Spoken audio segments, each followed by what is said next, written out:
Come to order, please. Everyone, please take a seat. Dave, if you could get the door, that'd be great. All right, good evening, Senate. As I'm sure you're all aware by now, we have a pretty large agenda tonight. This is our first of 3 meetings focused on the Union Constitution amendments as designed by Nate James and the Constitution Committee. Before we get to that, we have a few other items. First, as the Faculty Senate is not attending, we'll be handling our vacancy appointments and hearing 2 presentations by our committees. So, first up, we're going to begin with our appointments. The Rensselaer Union 45th Student Senate approves the Grand Marshal's appointment of Joshua Rosenfeld to the position of parliamentarian, effective immediately. So moved by illegible scribble and seconded by Edward. Who moved the motion for Joshua? Okay, so moved by Tommy. So moved by Tommy and seconded by Edward. Would you like to say a few words? I'm honored to be appointed to this position, and I'll do my best to try and keep discussions as civil and quick as possible so that we can get through the business of the agenda every day, or week. Day, we're not meeting weekly. Okay, Tina will open a queue. Justin? A question with 2 follow-ups. First question is, what other clubs have you been officer positions of in the past year?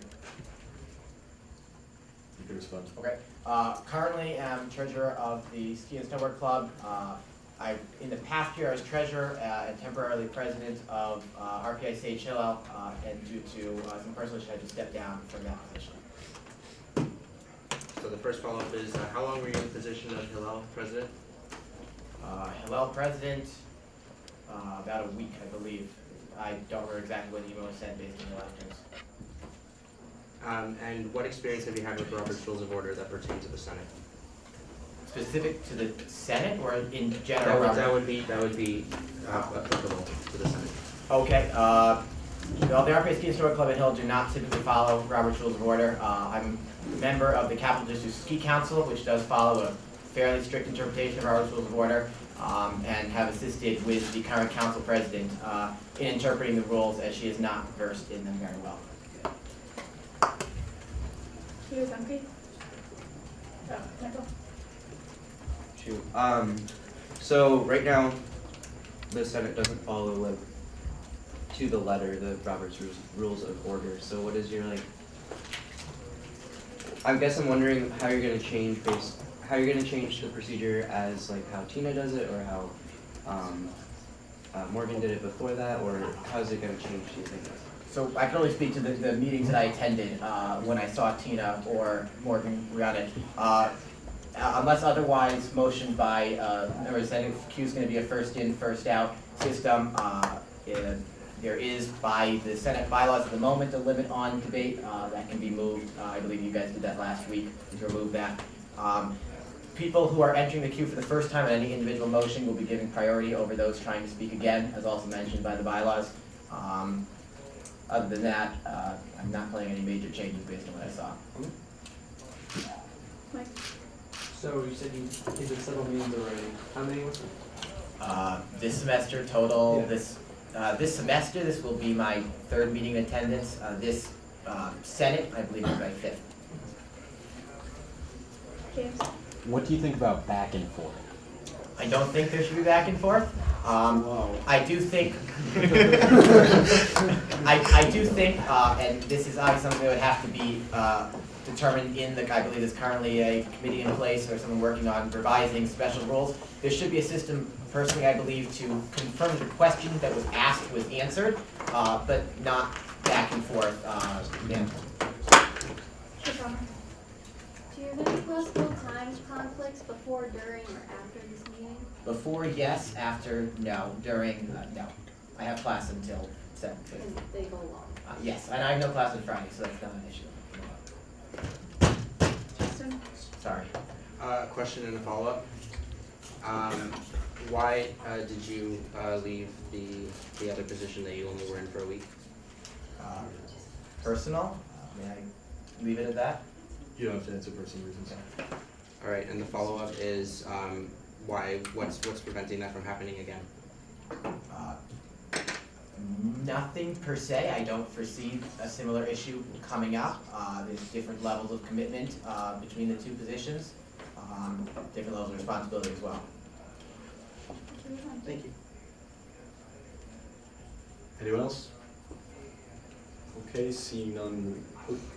You sure you can't revise your position on back and forth, like, a little bit? Alright, we're gonna move on. No, bruh. That's, no. Bruh. He said, are you sure you can't revise? I got it. It doesn't matter.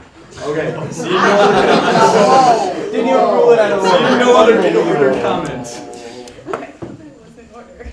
Okay, fine. I think it's valid. It's a valid question. John, Yes. Mike? Same question.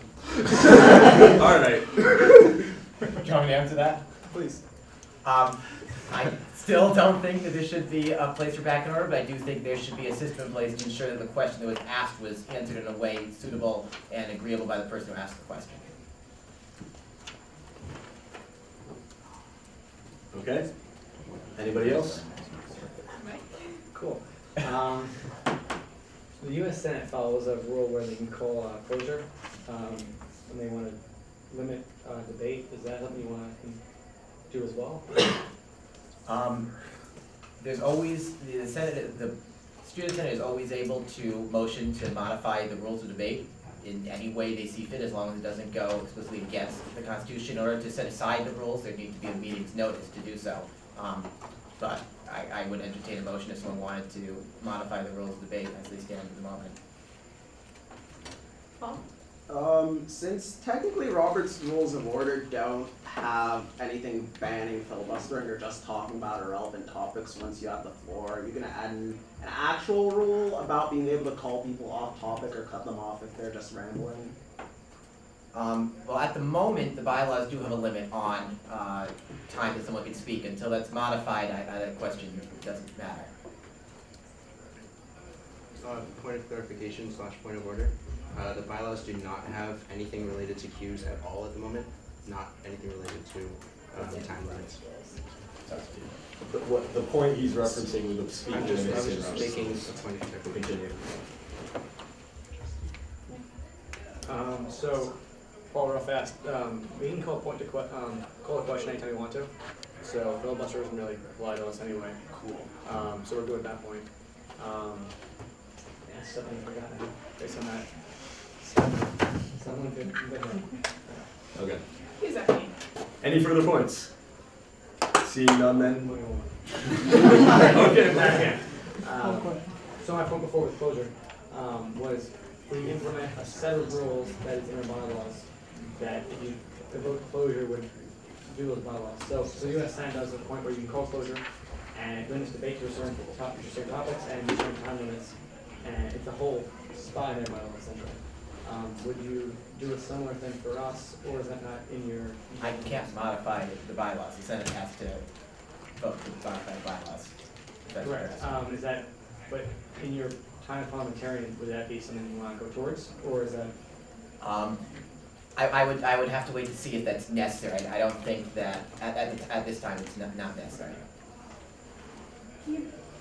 How familiar would you say that you are with Robert's Rules of Order? Because often in Senate we have an issue with queues, and I know that's not well covered in Robert's Rules of Order. However, I believe that there is a motion going through today that will help fix the queues issue. Have you familiarized yourself with this motion, and do you know what it is, being that you'll be taking up a position that deals with this? I do not believe it's a motion. I believe it's only a presentation on rules. Correct me if I'm. You're no. correct. So I believe it's just a presentation on it. No, I'm not familiar then with the motion as it doesn't exist. Are you familiar with the presentation? Do you know what we're trying to move towards? No, I am not. I have not been informed yet. Thank you. Okay. Anyone else? I'm gonna put in one, like, point of information, just, I guess, so he's not a senator as parliamentarian, so, like last week how I made a motion to change the rules, he cannot, so one of us would have to, because we're senators, just to keep in your mind as you're asking these questions. Information is parliamentarian member of the Senate. Not as listed in the Constitution, if that's what you're asking about. Where is it listed? Just in the bylaws. So he would. He's still not listed as a member, he's just an officer. He would put motion in. bylaws, now it's just, chairs and officers can do it, right? You can do privilege motions. I can make privilege motions. Those are different. I can speak and debate, make privilege motions. Privilege, and you can do something around that. Oh, just to clarify, do I count as He does not count by the J board decision. All right, anybody else? We'll give you a couple seconds since these keep popping up. Call the question? Unnecessary. We're wasting time. Okay then, man. seeing none, we'll move to vote. Got 3 minutes. All those in favor of Joshua Rosenfeld as parliamentarian?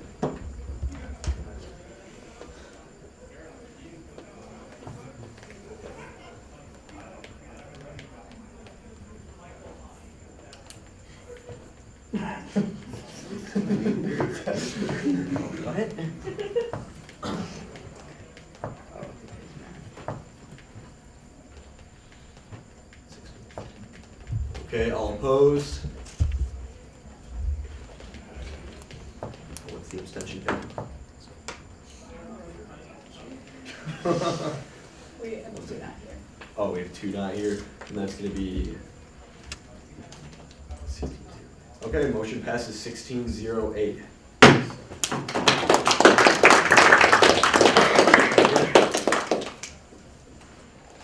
We have 2 not here.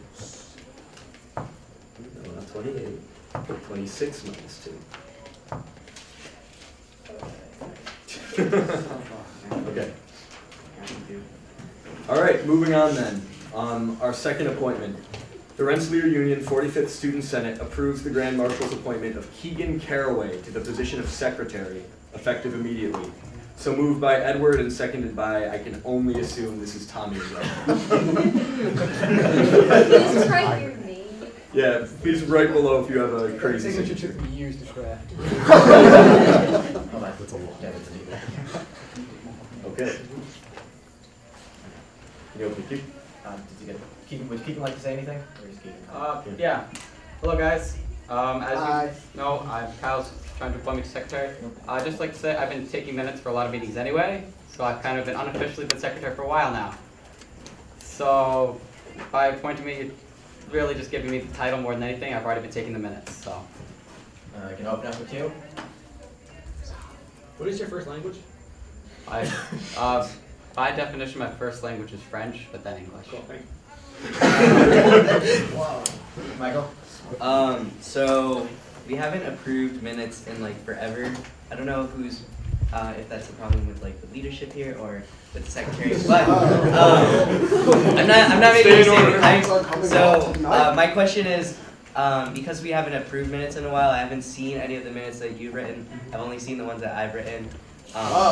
So I'm wondering, are you going to be sending out the minutes to the Senate as soon as they're written? And are you going to push for the GM and vice chair to have them approved the meeting after?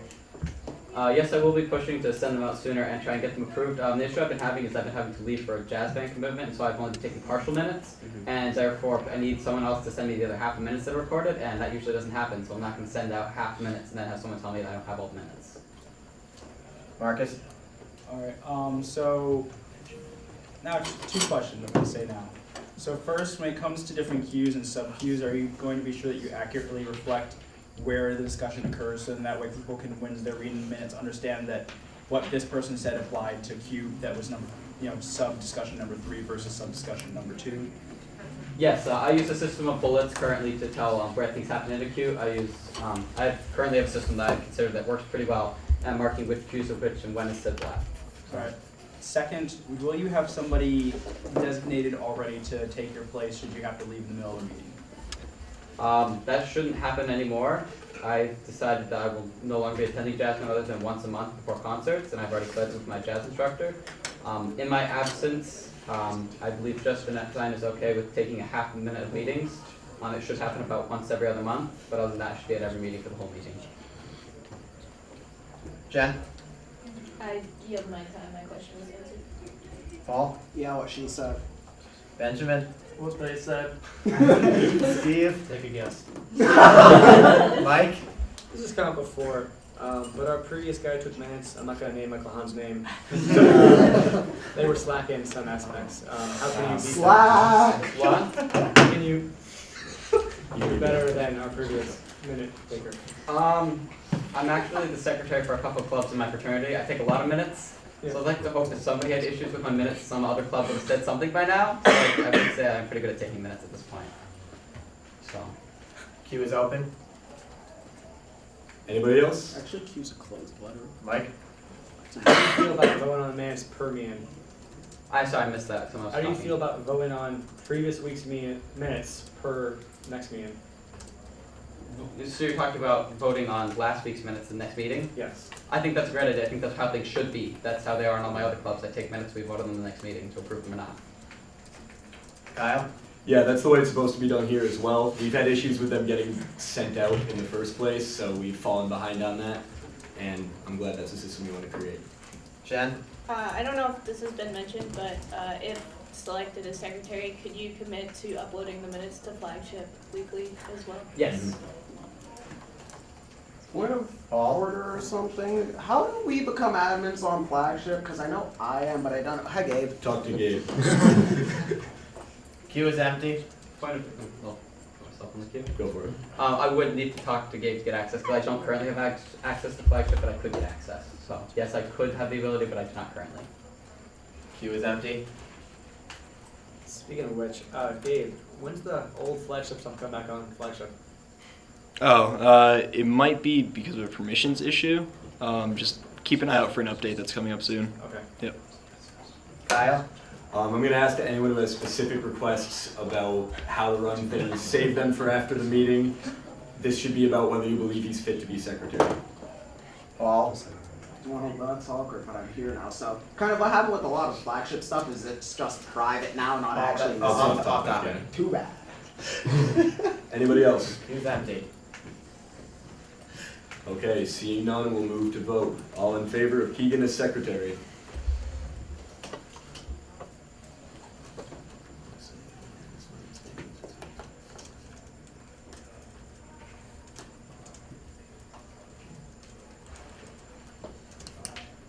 Okay, all opposed?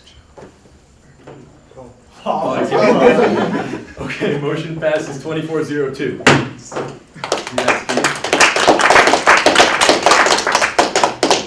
All right, with that out of the way, we're going to move on to our presentations. First up, we have Michael Hahn and Mike Kaola presenting FSC's Picnic Tables project, which is moving towards an e-board proposal shortly. Michael, you can start in the middle. All right. Kyle, how did it pass 24-02 if the last one passed 16-08? 22-04, thank you. No. No, that's even Or worse. 22-02. Kyle, how do I'm you so bad pass with cows? numbers. Okay, continue. Thank you.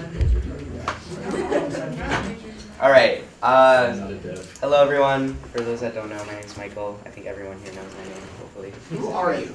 I am the Facilities and Services Committee Chair in the Student Senate. I'm here to present to you guys about our picnic table project that is nearing completion, nearing funding completion. So I just wanted to talk a little bit about it before we send a proposal to the e-board. We're not going to vote on the proposal today, but I should have sent it out to you guys via email, so you guys should have at least looked at it, hopefully. But we'll talk about it, or talk about what's inside. So this is a current map of the locations that picnic tables are located on campus. This is Mike went and drove around with a guy in the I forget. He drove around with someone in a golf cart and they mapped out where all the locations are. So as you can see, like there's 2 near West Hall, bunch on campus, etc. You guys can look at that.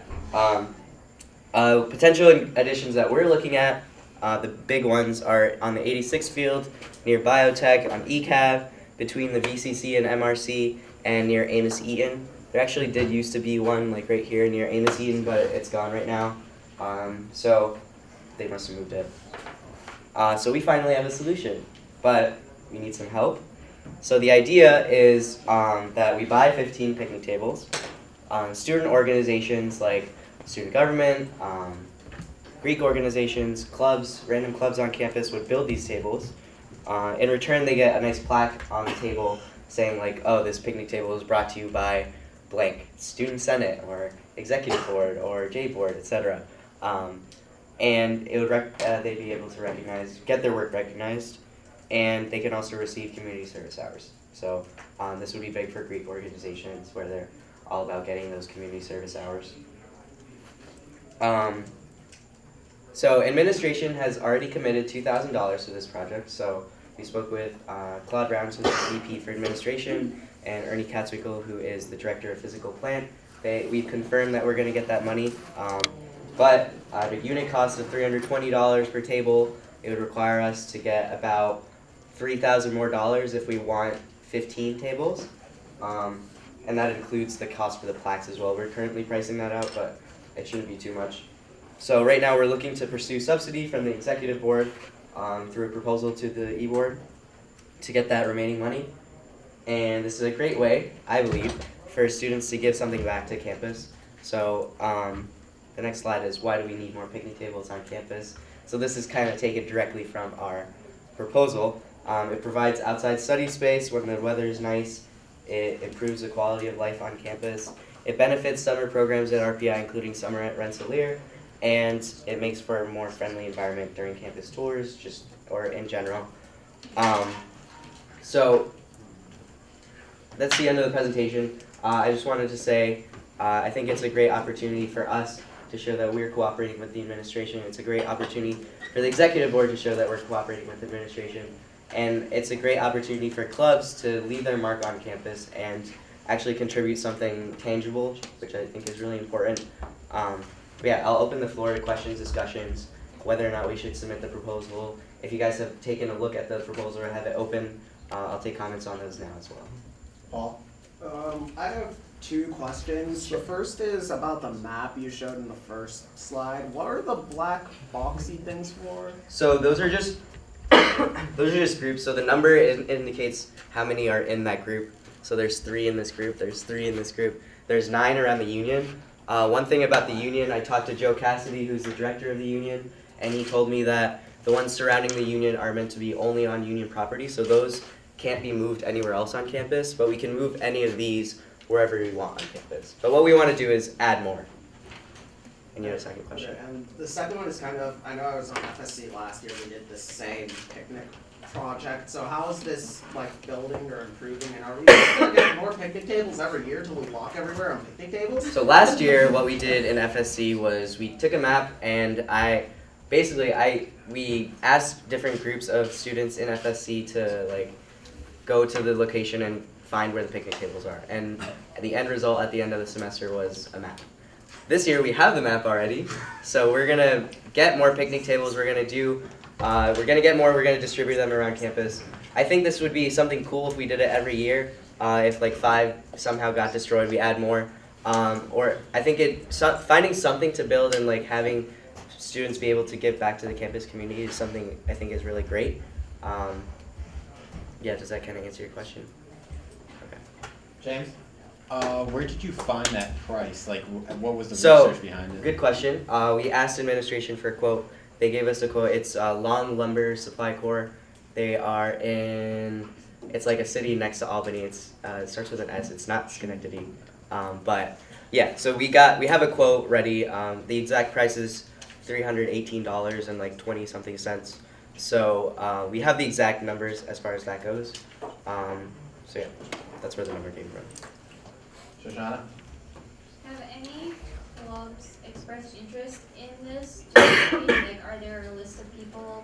What do you do? So- More clubs, like, there are more clubs than picnic tables. Mm-hmm. So our strategy right now is we wanted to get the money first so we could have a solid number on how many tables we're going to be able to do.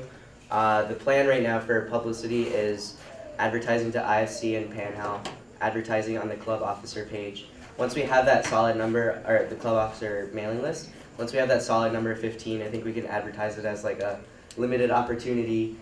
There's only 15 available, because the fact is that the table's already paid for and already like here, we just need someone to build it. It's gonna take maybe an hour or 2 to build it, depending on the size of the group. So it's not too much that we're asking of our group. So I think the demand is there.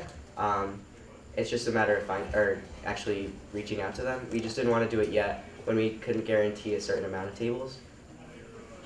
Justin? I'd like to just attest to the fact that the picnic tables are fantastic because I live in Quad, and there are a lot of times during the fall semester where I just go outside with my roommate and just work out on the picnic table right outside Quad. So just on that front, I can attest that they're really helpful. Awesome. Mike? On a scale of 1 to 10, feel free to go above 10. How awesome is this idea? I think it is a 20. I agree. I was really passionate about this idea. I forget exactly like where the idea came from, but I think it was something that I was planning with Tina and Kyle over winter break. But I'm really passionate about this idea. If you can't tell, Mike has also done a lot of work helping out. And who? Oh, and James, of course. Yes. But yeah, so I think I'm really passionate about it. Mike and I spent about an hour and a half or 2 hours last night at like 11 o'clock working on that proposal that you guys have in front of you in your email. So we are really passionate. We're trying to get this done before Tuesday so we can send to the board and get the money real quick. Tommy? What were the criteria for choosing the locations? What were our criteria? So part of it was just us thinking of places. We had the Senate survey last year as well. So not this one that we did this year, but the 2013 to 2014 Senate the 44th Student Senate did a student survey, and one of the questions was, where do you think like picnic tables should be placed on campus? The problem with that question a little bit is that these tables have been moved since last year. Like I said, the one near Amos Eaton was there until last year, I believe. Some of them have been moved around. They move them like during the winter when it snows and stuff. But that was like a great resource for us to brainstorm locations. But also, it was just internal from the committee.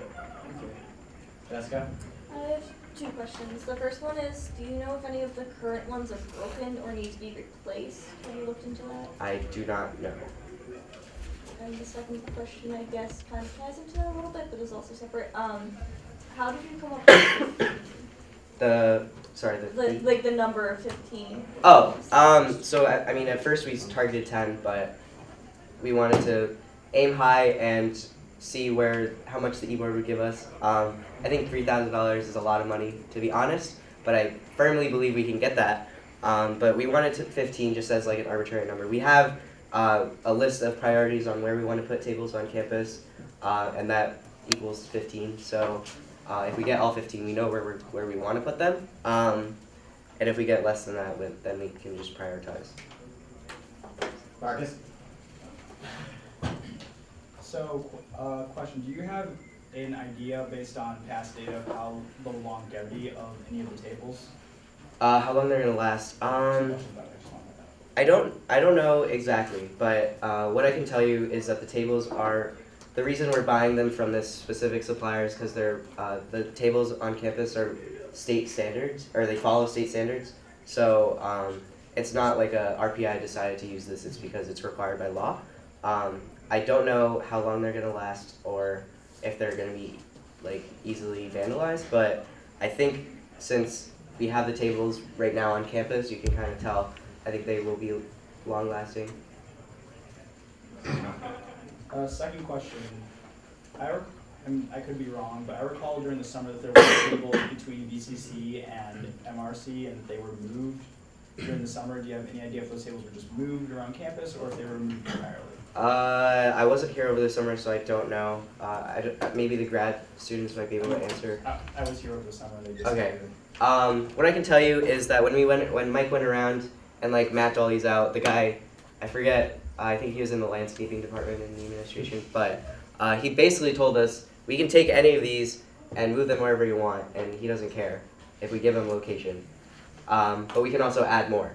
So if we really think that if we can't get these tables and we really want to put one between VCC and MRC, we can take one of these and move it there. So that is an option. Jenna? Where's the money for plaques coming from? So the money for plaques, we don't have like an exact cost, or where's the?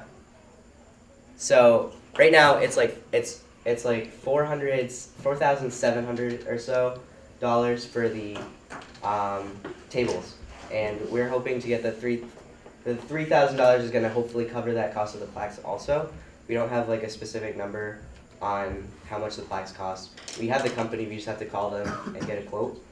Because of like customization, I don't know if it's gonna be more than that, but we can adjust the estimate. If it ends up being, we need like $3,400 or $3,400 or something.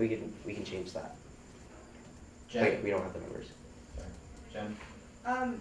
This might be kind of a silly question, but something you guys might want to look into. Is there any sustainability with having tables put together by students versus RPI staff? I think it's a good question. So what Mr. Katzenriegel told us was these tables come in 5 parts, and all it is really required is like bolting them together, fitting the pieces together, and like screwing them, bolting them, whatever. So it shouldn't be a difficult process. I think that goes down to how we're going to plan the event. So we're thinking either everyone build it in one location and then we disperse them. So like have a big event, like have senators there, have the groups there, have it like a social event kind of thing. Or we put the tables in their proper locations and then we go around and help the groups and supervise and have them build them on the spot. We don't know which one we're going to do yet because we don't have a number on tables yet. But when it comes to that, I think having supervision of senators, I'm sure we can get administration involved as far as supervision goes as well. So I'm not too concerned about like students getting injured or anything when they're building it. Steve? My question's already been asked. Mason? I know you were considering the plaques, but have you considered doing something like allowing clubs to customize the table so they could like paint it or something with a club logo? I think it's. So I think it's a great idea. One idea was painting it, or another was like branding the table using like a wood brander and like having a literal imprint on the table. Both of those would be really cool, but the problem is that say that a fraternity decides to put like brand Sigma Chi in the table. Just any fraternity decides to do that. It would be really easy to vandalize it. So someone could put sucks under that or like scratch out Sigma Chi, whatever. So I think vandalism is the main concern as far as painting goes as well. The plaques I feel are more of a permanent solution. Technically speaking, someone could like unscrew the plaque and steal it, but I think that's a lot harder to do than just writing something on the table itself. So that's like the solution we came up with. Mason? Benjamin? Oh wow, it's finally to me. My question goes all the way back to what Shoshana was talking about. In the event that there are more interested groups than there are tables, how would you decide which group gets to make a table? So in that case, my early thoughts would be, I would have the group explain to the committee why they think they deserve to have a table on campus that will somewhat permanently bear their name on campus. So it would be more of like a application. If it comes to that, I think it will be competitive for the spots. I personally don't know how much to expect the demand to be. I know like my fraternity probably would want to do one. I'm hoping the Senate would like to do one. That would be nice. Mahogany, bro. We're looking at like all the different like class councils, etc. So I think the demand has the like opportunity to be there, but I'm not sure. But if in the event that we have like too much demand, I think we could do like an application-based system and just have the committee decide. We could even bring it to the Senate, but I don't think that kind of discussion warrants like the whole Senate making it. But if that's like what we want, we can do that as well. Mike. Cool. So I'm gonna answer some questions that were asked. And, so I went on golf tour a while ago with the name Scott Litwin. The guy's name, Mike, come on. We traveled around and we looked at all these tables that are on campus now. There's currently no broken tables, but what we've been analyzed in the past, they're now gone. There's no tables on campus that are currently like in half use, something like that. Tables on campus are broken either by vandalism or they're stolen. I have not heard of anything that's been weathered past use yet. No one's that old right now. But people have taken, I've heard in the past, the word frats have been thrown around. I mean, stolen tables. So, not us. yeah, or pushed off the hill. So. Epic sled! So in the past, there have been a lot of tables, and the spots we talked on that map, if you want to go with the map that fast. So a bunch of them, like next to AMC, there was one, between the BCC and the MRC, there was one as well. But in the last couple of years, they've been removed and placed in different locations based on whatever RPI wanted, essentially. So we've been losing tables every year, and I asked them why there are no replacements, and they said there's no budget for it. So by doing this situation, we'll get some money, put the tables back out there, and maybe put some community service in for clubs as well. The Senate will definitely do one, I guarantee that. Kyle will make one by himself as well. As that's 3 down already. So we need 12 more tables. We're looking at frats, all student government, and a whole bunch of service clubs to start with at least. Yes, there's more clubs in Greek life than tables exist in, but not everyone's going to want to do it, and we'll make it a limited time offer essentially. As for the event and how you build them, we don't know yet based on, we haven't built a table ourselves yet. I feel like after we build a table in a group at FSC, then we'll figure out if it's better to do it per group or one big open event where everyone can share it, build a table at the same time. But we can't figure that out until we build a table ourselves. As for liability of tables, I believe it's just attaching wood and bolts. If you get hurt through that, I'm sorry. It should not be hard, based on what I've heard so far, but I can't confirm that still. The plaques for the tables, we don't know the money yet, but tomorrow I'm going down to Awards by Walsh, which is a local award vendor that RPI uses exclusively, and I'm going to find out exactly how much the plaques are and how we can attach them to the tables. And I think that's all I got. So, all the tables are being made from white cedar, which is told to be more weather resistant than normal wood is, so we should be good on normal wear and tear. Victoria? My question was, who would be expected to provide tools to build it? That is an interesting question. So one idea is that if we have like the giant like crowd of people kind of thing where everyone brings it.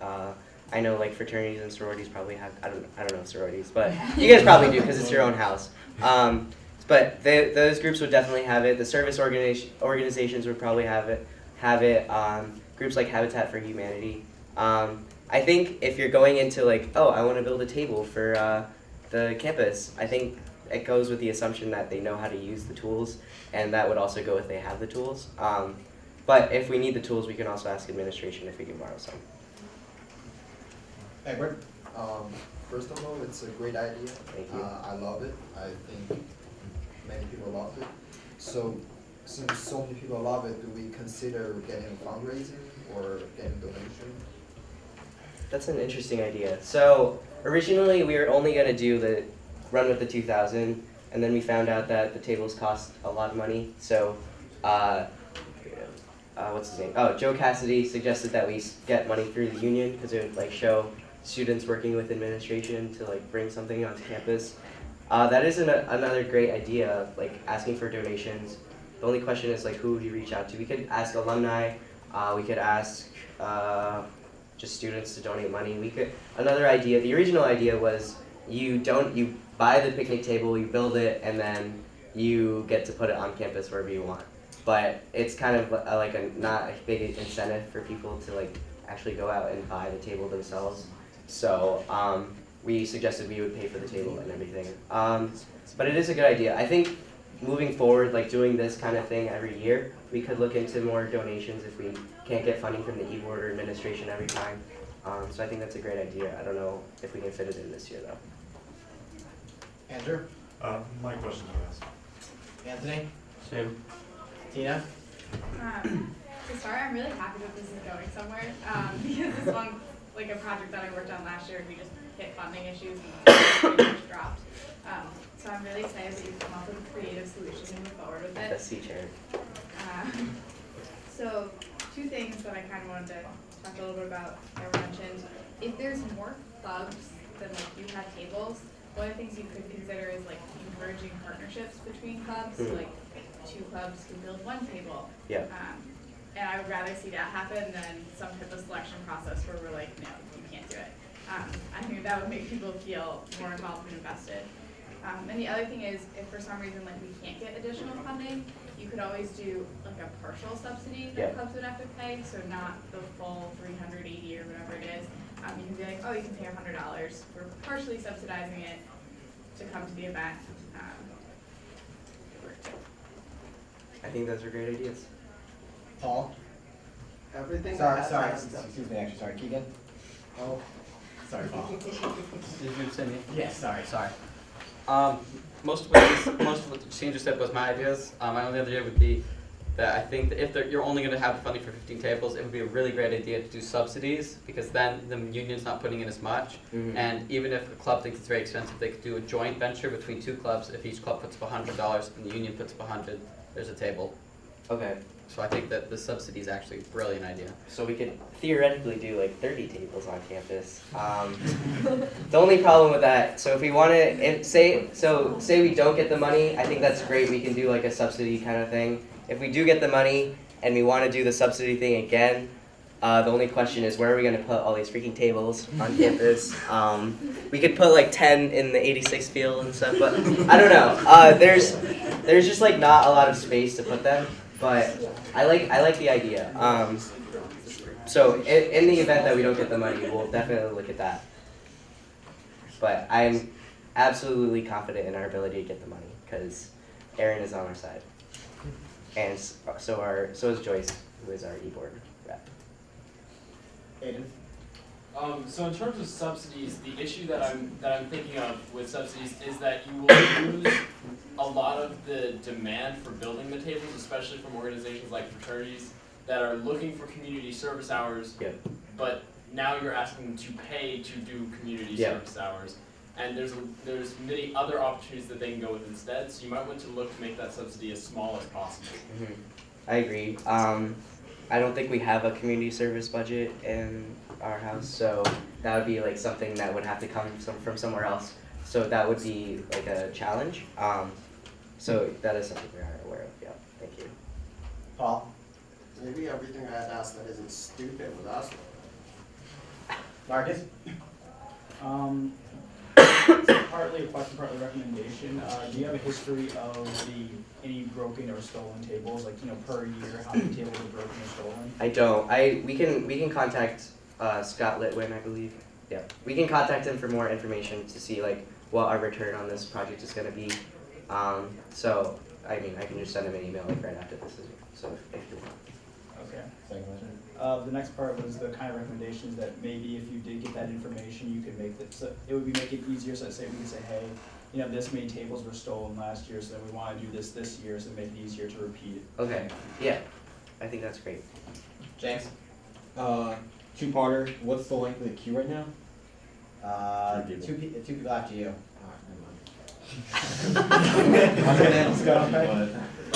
The second question? That's okay, Tommy? No point. I have two questions. First, what type of wood or material are the tables gonna be made out of? White cedar. White cedar. And then, second, this is more of a suggestion. When you're talking about painting, I know other schools do a thing with certain objects where they have different clubs or fraternities paint said object as a tradition. Yep. So could that be an idea for the tables, having tables be able to, there'd be select slots where the tables can be painted? And then allow people to sign up for it? My only concern is I know UConn, they have a rock where people go and paint it randomly, but if we let people paint the table, so say the Senate paints a table and then another random fraternity decides, oh, we don't like that one, we're gonna paint over that and mess with them and have our branding on it. I'm not saying that will happen, but I'm saying that is that is something that could happen. I think this is the best way to kind of prevent that kind of vandalism. Because at the very worst, if someone steals the plaque, it's still a picnic table on campus. But I don't anticipate someone stealing it, because what are you gonna do with a plaque that says this was brought to you by Student Center? Mike? First of all, that plaque will go on my wall. Second, RPI is encouraged to use plaques over painting or putting Latin Greek letters on tables for that exact reason, vandalism essentially, where your frat is like another frat, let's destroy that table. And now we're destroying property that everyone can enjoy based on some kind of feud or something like that, right? So by these small plaques, it shows that you worked on the table still, and it's not bringing attention to everyone that we want to destroy this still, it's part of your frat life or something like that. Or club life, or, I'm not gonna be specific on that. Yes. Hopefully these plaques can't be stolen, hopefully they're bolted in some manner. Yep. We should look into that, how they are attached to it, right? Yes. So it's not gonna be, hopefully, easy theft. But the goal essentially is to have pin tables on campus. It doesn't matter if plaques are stolen or if they're painted in a certain manner, it's just that everyone can sit down and enjoy the outside campus life because it's been, so much money's been put into it already, right? And then in the summertime and everything like that, you can sit outside and actually enjoy life and forget you're a student for a second. So, Just to add to that, also we don't get to enjoy the outdoors as much during the school year, so taking advantage of the limited time we do have is important, because it's cold. Tina? The map that you have up there doesn't have ECAB on it at all. Are you considering tables like ECAB, or are you focusing on? Yes, we are. The ECAP, yeah, it's off the map, but I don't think there are any right now, but yeah, that we are considering it. I think we have the number 3 next to, or 2 or 3 next to ECAP, so we want to put 2 or 3. So yeah, I think the queue's empty, right? No. Oh, okay. Keegan? My question has been asked and answered. Jen? So regarding the theft of the picnic tables, I've seen in some parks and such that they actually take a chain Mhm. and link it to literally a bucket full of Yeah. concrete. Have you guys thought of anything like that? I think that would be probably not our job, but administration if they feel like it's liable to be stolen. One option that we thought of, just like give you guys some more context, was we were thinking of doing like Adirondack chairs, which would be awesome. I think it would be so cool to have them on campus. And then I suggested it to Mr. Katzminkle, and he was like, no, those would get stolen like immediately. Like it's so easy to bring them into your room and just like keep them there forever. Whereas picnic tables, you can't really do that because they're ginormous. So where are you gonna put them except like say like a fraternity steals them and puts it at their house, which is not something we do, but it's something theoretically that could happen. But I think it's the risk factor for theft decreases a lot when it comes to picnic tables, just because they're so big, and you can't really hide it, especially if it says like something on it. Mike? So I talked to Scott Lightwell, and he told me that there were some tables that were stolen, but every year they recover some in dorms. People leave, they don't get tables with them because they're horrible to carry with them. But they are horrible to steal in the first place, but because we get some back every year as well, it shouldn't be a huge issue. There are some that are chained by West Hall, there's 2 but chained at West Hall, and they've been there for as long as I've been here at least, and for as long as Scott Lightwell remembered as well.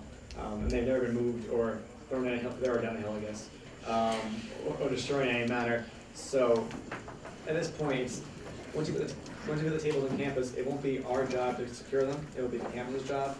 Same as if we asked the campus to replace the light bulb, we wouldn't be in charge of securing that light bulb. It would be the campus's job. So if the campus is concerned that the tables will be stolen, I believe it's up to them to protect them. Paul? What's an Adirondack chair? How do I explain? It's like you have your computer, just Google it. All right, just to conclude, wait, am I allowed to do that yet? Okay, so just to conclude, thank you for all your like great comments. I'm really excited about this project. If you want to help out, come to FSC meetings. Also, the what's it called, proposal I sent out to you guys. Please take a look at that and comment because it's going to be finalized on Tuesday, and we're going to present to the e-board on Tuesday. So that's what 5 days from now. So. Yeah, yes. Linda's made the day before. Yeah, so well, Monday. Yes, I know. But Erin said as long as she knows, I can like let her know. You don't like, get special a little bit treatment. before. She told me Guys, last back and forth, please. Thank you. All right, yeah, that's it.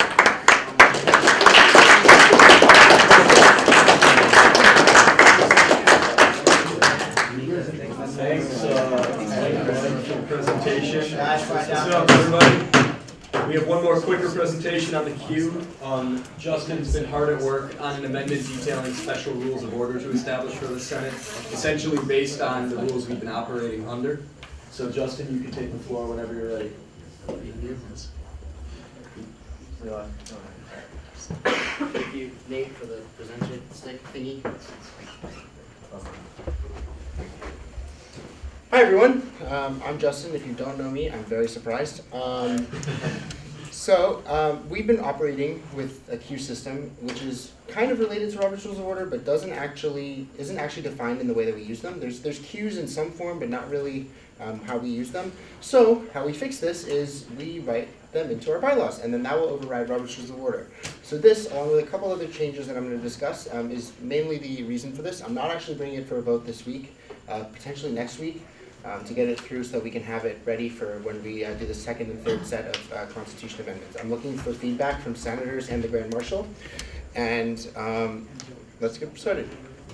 First off, Article 5, this is just a little one, not necessarily related to Robert's Rules of Order, but kind of. Right now, it says that a quorum is 2/3 of the voting membership. That's it. If you look at how the actual United States Senate is operated, they actually are run under the assumption that quorum is there, whether or not it's there or not. And then what happens is that, which allows the meeting to start, and you get it started, and you can do your stuff. And then any member of the Senate could say, let's call for quorum and check to see if there's quorum or not. And if there's not, then the processes for if there's not quorum happen. But this decentralizes the whole idea of leaving to break quorum, or having to hold up the meeting, say 10, 15, 20 minutes because we're waiting for quorum. This would be a resolution for that. So how this presentation is going to work, there's about 8 or 9 different points in order to keep the queue short and to the topic, so I can get like really related feedback to this. I'm going to do after each topic, I'm going to ask to open a queue. So this is the first one.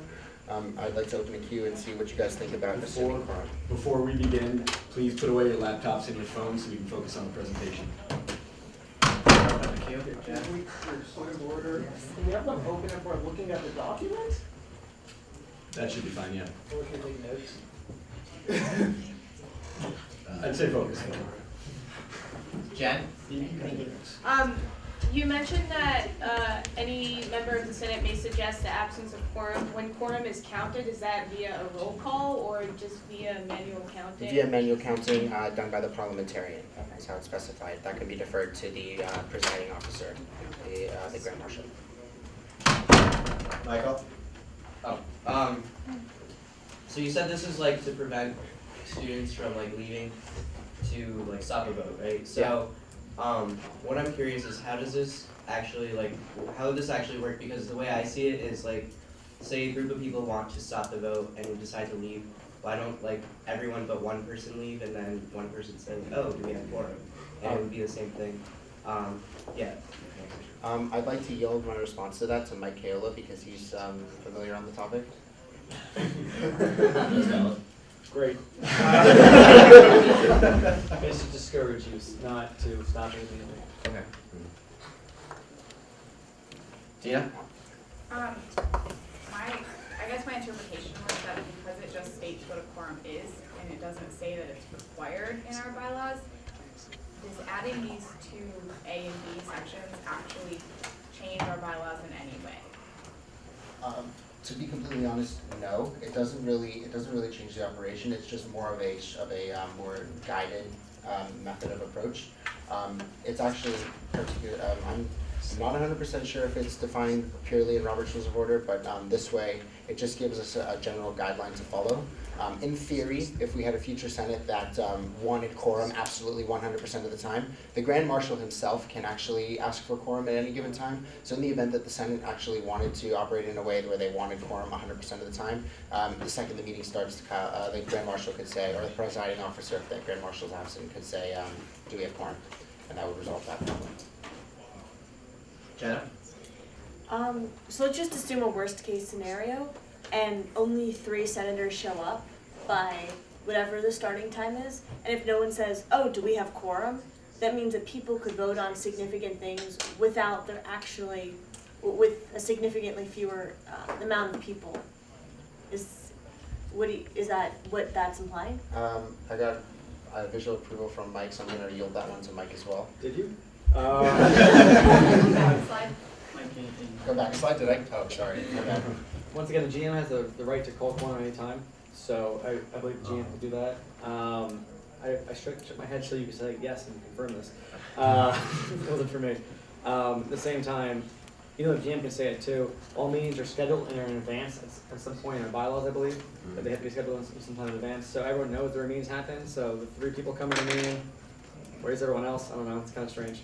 Back to you, buddy. James? Yeah. So I think breaking quorum is a useful tactic, and I think this adding too much and too many rules to breaking quorum.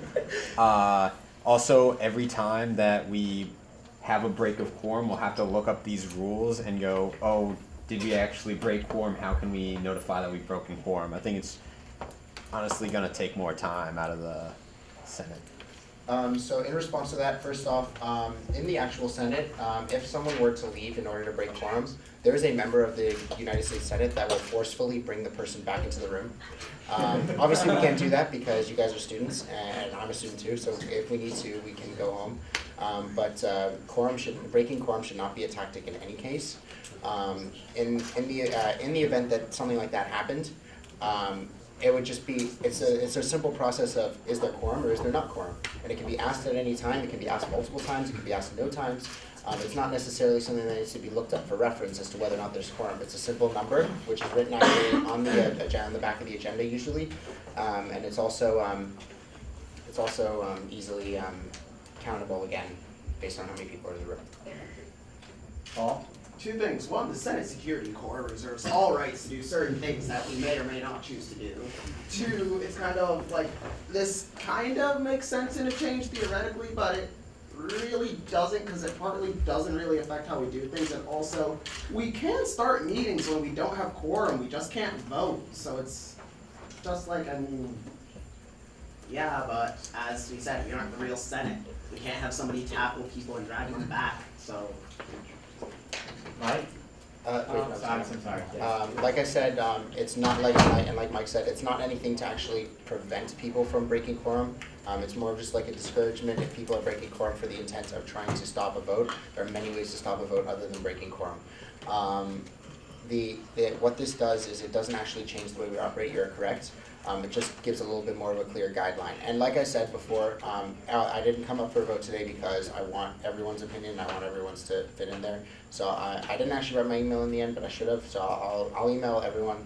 And you guys are welcome to respond with your suggestions and updates. And I'll actually open up the document to everyone for suggestions and track changes. So yeah, so if you don't like something, you're more than welcome to change it. Mike? So Senate is a place for compromise, discussion, and debate. So quorum breaking should never be an issue, and should never be a point to break a certain debate or discussion.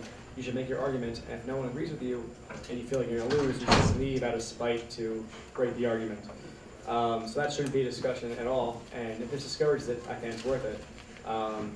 As how this affects how we run business normally, if the GM asks every morning before we start a meeting, morning's the wrong word, before we start a meeting, if we have quorum, nothing changes. But if someone leaves it during it to break quorum, we continue it as well. Or if we're one person behind and the first couple things on the agenda don't require votes, we can start the meeting on time, so we have to wait later as well. Those are my points for it. My question really is, why parliamentarian over the secretary? That was just a purely just pick one. It can obviously just change just like everything else. The reason I picked parliamentarian over secretary is secretary is usually quite busy taking the notes and making sure that they're taken down accurately. Obviously that may not be an issue, but with the parliamentarian, they should usually have a list of all the members present in the room, along with the details on what quorum is, because they have to control the vote anyway. So by choosing parliamentarian, keeping all the vote related and quorum related activities to the parliamentarian just made sense. If you guys disagree, we can welcome to change that. Benjamin? Never mind. Josh? I don't fully know how this would play out in reality. I understand your intention, and I think that you have a good intention, but I am concerned where some kind of meeting could be held where all of the members don't request quorum and therefore quorum is not achieved, or it's missed by a small margin that no one notices. And then, I think someone mentioned this otherwise, but then we don't have legitimate actions. I think that one of the key strengths of the Senate is our diversity, and without quorum, we lose that. So while you might discourage people walking out and therefore gain order, you would lose order if you don't have quorum. So that's actually a very valid point. That's been brought up before by Jenna. The bottom line is that without these two subpoints, all it states is that there is quorum. In theory, we could still run the meeting right now with if half the room left. We didn't necessarily need to have quorum right now. There are some provisions that prevent us from making certain votes at the Constitution, but there are certain votes that require us to count quorum before we vote. But other than that, I could add a third point related to specific motion, like for main motions you need to have quorum to vote. But in actuality, it doesn't really change operations to some extent. But like I said before, nothing is set in stone. I want everyone's opinion. So when I open up the document to everyone, I want everyone to come on and give their thoughts, and we'll eventually decide as a group what's the best way to proceed. Yeah. Two quick points. First, just kind of backing up what Justin said, this is the default way that quorum is treated, I believe, in Robert's rules. One of the people who knows this better could correct me if that's not the case. Fair enough. No? Okay. Well, if that's not the case, never mind then. What I was going to say is it doesn't matter if it's spelled out or not, if that's how it's supposed to apply. So the real question here is U.S. Senate in particular. The real question here is do we want quorum to be something that we have to achieve before holding any meeting, or do we want to set in place a situation where quorum is assumed, where we maybe have to call quorum at the beginning of a meeting before the meeting starts, but within the meeting, once we've already met that quorum and have 2/3 of our members present, if people try to leave, it's kind of up to the 2/3 of the Senate in the room if anyone wants to call quorum and question that, whether they believe it's a stalling tactic or not. The last thing I'd like to say, remember, this is going to be motioned in the future, so I would recommend that we try to hasten discussion so we can move on, since we have the constitutional amendments coming up. Point of information. Without this amendment as it currently stands, if you fall below quorum, can you still hold the vote currently or no? I don't think so. Yeah, so I'm sure. It depends on the vote. Well, it depends on the motion. Like, you can motion to adjourn, you can motion to recess, to try to bring people back in. There's a few other things like that. I don't think you can vote on a main motion or primary agenda point. I think you can am I allowed to? Yeah, let me respond. I think you can vote on subsidiary motions and privileged motions, but that's it. Marvin? So I was pretty much just gonna say what Shoshana said, and that we're trying to close one small hole, but by doing that, it seems we're opening up more holes, and so it just seems an ineffective way to do that. Understood, point taken, and it can be removed just as easy as it was put in. So as soon as the document's open, we can all go in and make our changes as we see fit. Anthony, do you still have another point? Keegan? I have a point and a question. Just like make a point, you're trying to prevent people from walking out of a meeting to break quorum. If I'm not mistaken, you did that earlier this semester, so I'm curious why you're trying to close out something you've used at point in this Senate this year. Something else I'd like to say is I believe that you also found that it was useful, so why are you trying to get rid of something you yourself have found useful? So, yeah, it's very true. For those of you who weren't there, I actually was one of the people that tried to break quorum when we voted on the GPA motion. All I can say to that was I was still unfamiliar with the details of what breaking quorum can do. It was a rash decision, and it was not a good decision, and I don't intend on making that decision again. But yes, that was a decision I made, and that's why by putting this in, it may for me, I read the bylaws when I first got elected to Senate the first time. Didn't see that as anything that was discouraged, so kind of assumed that it was okay. I know better now, and that's essentially it. I'm just going to make a brief point myself. Possibility of counting quorum before the first vote of the meeting is taken, and then assuming afterwards that quorum is met. So you can start as nothing with votes beforehand, get the meeting started, and once you come to the first vote, take the quorum then, and then assume there's a possibility for a meeting. Paul's next. Just, Okay, just Michael? point of information, as parliamentarian, you cannot just speak out of turn, you have to put yourself in the. He was on the queue. Okay. I just want to make sure, because that wasn't fair to the rest of us. Continue. Michael? So I noticed it says any member of the Senate, so we had an issue earlier this semester with a member of the Senate versus voting member versus et cetera. I just wanted to make sure that like that language was clear in like all the rest of the articles as well. I'm going to defer that one to the Grand Marshal, but before I do, I'm gonna yield my remaining time. But first, I'd like to just say that we were very careful with the language, and we actually added in provisions if, you know, God forbid, the situation that happened with the activity fee were to ever happen again. We added slight provisions to, in the case that the Grand Marshal has to vote, there's provisions for that as well. We made a couple other general changes to make the language a little bit more clear. By member of the Senate, Kyle can go into specifics, but we did intend to say member of the Senate. Yeah, the J-Board decision only applies to the Union Constitution currently. It does not necessarily interpret all subordinate documents. Furthermore, in our bylaws, the 26 voting members and the GM are defined as members of the Senate. As long as it says voting membership of the Senate, that shouldn't be an issue. Tina? One more point just before that. It's okay. This is not exact language. I kind of paraphrased it, so it's a little so we can actually see it on the presentation slide. Like I said, document will be opened. We can all track changes, add changes, approve, reject, everything. So we can make sure that everything's sorted out before it comes back to the. Tina? My point was going back to the why is it parliamentarian? And I guess having served secretary and parliamentarian roles in the past, I would say I support the decision to do parliamentarian because as parliamentarian you tend to have your head up a little bit more than secretary, who tends to be more taking minutes all the time. So I know that is against what is typically found in a lot of bylaws, but I think in this organization that would work really well. James? Alright, I've got 3 points. First, breaking quorum, I don't think it should be considered, it shouldn't be discouraged at all. It isn't supposed to be spiteful, it's more tactical. Number 2, I was curious what committee is working on this. Is there a committee? And then number 3, I was going to motion to end discussion. Second. That's valid. Can I make a response to his first point before, because as presenter? Oh, you know what? There's no queue rules. We'll get to that. Okay, go ahead. Do your thing. Yeah, that's valid. We didn't establish queue rules this meeting, so we technically don't actually have a queue.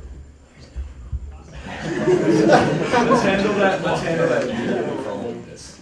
So we have a motion to end discussion on the floor. All in favor of closing discussion? Wait, so I'm gonna vote on this? That's what it is. Closes the current queue. Yeah. Point of information, are we closing the queue on this slide or on the entire presentation? The slide. Slide. So all in favor, please hold them up. Okay, that clearly passes. Move on. Motion to establish a speaking queue. In private, okay. Paul? That's a motion. Motion to Seconded. establish. What are the rules? You want to just do what we did last week? What Joshua wants them to be. Plus back and forth. So do you want to just First in, first out. If you've spoken once before, you kind of got lower tieredness. Do you want to just say what they were last week? Sure. Okay. What they said. Okay, all in favor of setting the queue rules to what they were last week?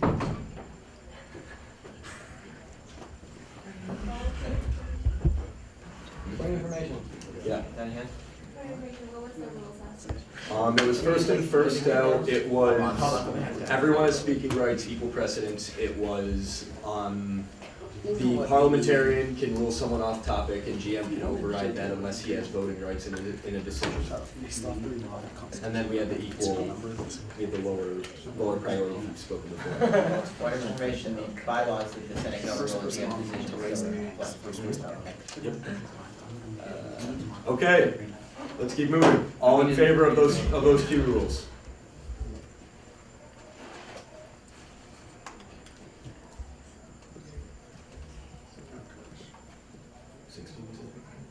All opposed?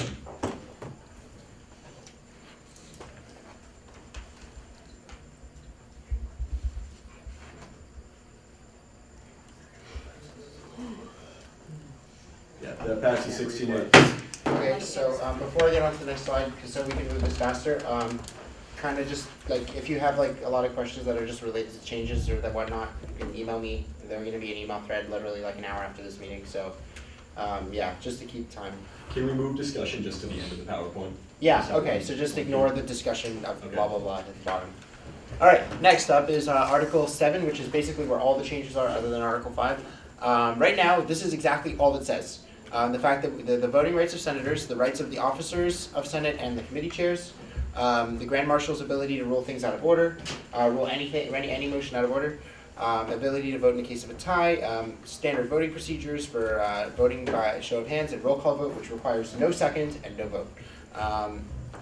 Requirement for a senator to abstain from minutes if they weren't at the meeting. So just a couple general changes. Right now, we also removed the provision that says that officers of the Senate and committee chairs have the right to speak, because everyone has the right to speak. So by specifying that committee chairs and officers have the right to speak, we are intrinsically stating that no one else other than the officers and the senators have the right to speak. So by removing it, by default to Robert's Rules of Order, everyone in the room has the right to speak.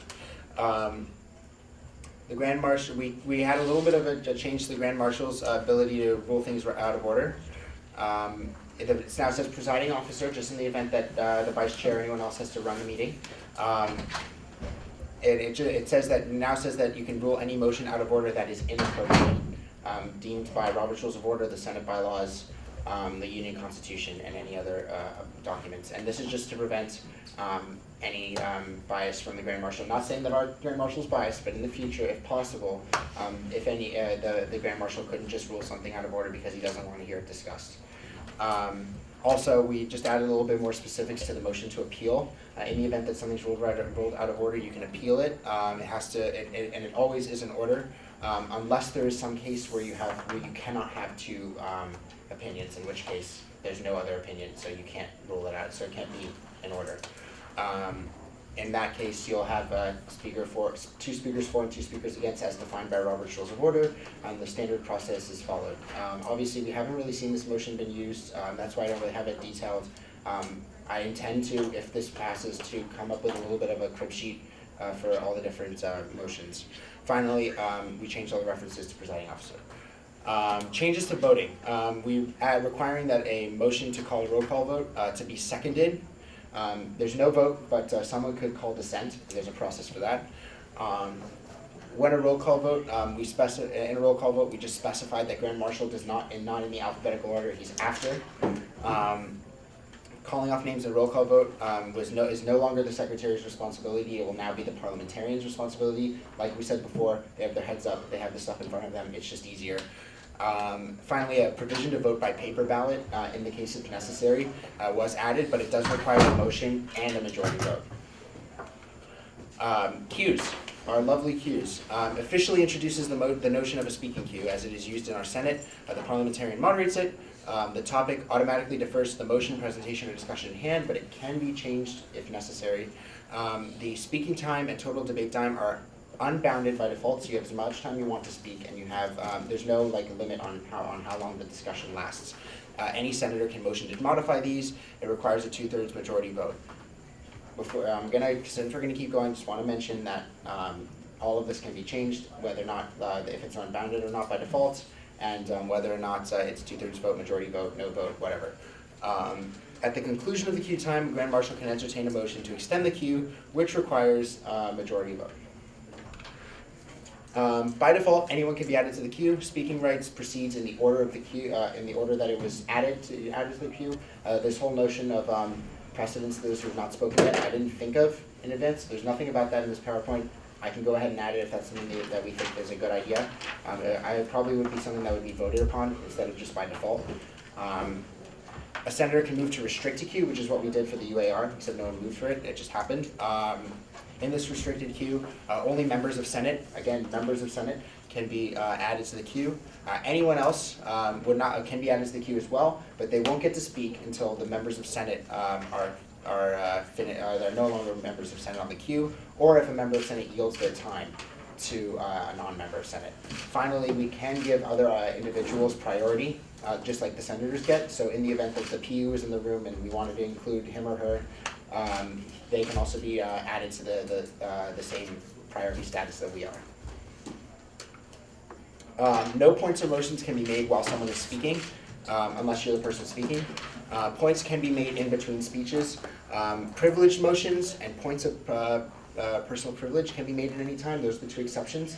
You're able to interrupt with a point of personal privilege because in the event you can't hear me speaking, so if you need to do that. That's why it's allowed, in case you can't hear someone speaking after the fact is not really useful. If a cue is on the topic of our presentation, the presenter can respond, as I've been doing. The speaking time limit is applied to me just like it's applied to you, so I'm bounded by default or set to a time if we choose. If a subsidiary motion or amendment is requiring debate is moved, we pause the queue, we open a new queue with the topic of the subsidiary or amendment, and then once that's been voted on, we return back to the original queue. Upon the exhaustion of a queue, the Senate will continue its next order of business. If this is a vote, it'll move directly into voting procedure, no break in between that. So voting procedure laws will immediately go into effect the second it's exhausted. Finally, a senator can close the queue. When closed, no one else can be added. It's just you'll continue until the queue is exhausted, and this requires a 2/3 majority vote. Am I stopping now? Keeping going? Up to you, but I'll let's try keep to keep going. it quick because we have the Constitution on the table. All right. This is a new idea. Hasn't ever been done in Senate before. It's a brainchild of mine / Model United Nations. It's an idea. Again, if you guys don't like it, A, we could vote against it and not have it, or B, just not use it. It's just an idea. Let's hear what you guys think. During a queue, a senator could motion to open a moderated caucus subject to majority vote. The senator who motions must include a topic, a speaking time, and number of speakers. So, for example, a motion for a moderated caucus to discuss whether or not assuming quorum is going to affect our ability to make votes, with 5 speakers, each with 30-second speaking time. That would be a total of 2 minutes, 30 seconds. It just allows to funnel debate so that people don't lose their train of thought. If you're on the queue, 10 speakers later, you may have the group may have forgotten what we were discussing before, because the conversation can shift really quickly or can fork.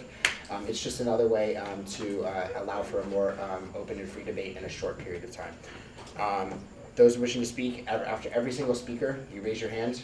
You get at you, the parliamentarian then calls on you. It can be deferred to the GM if he chooses. Speaking rights for queues still apply to moderated caucuses, except for the fact that the speaking time is different.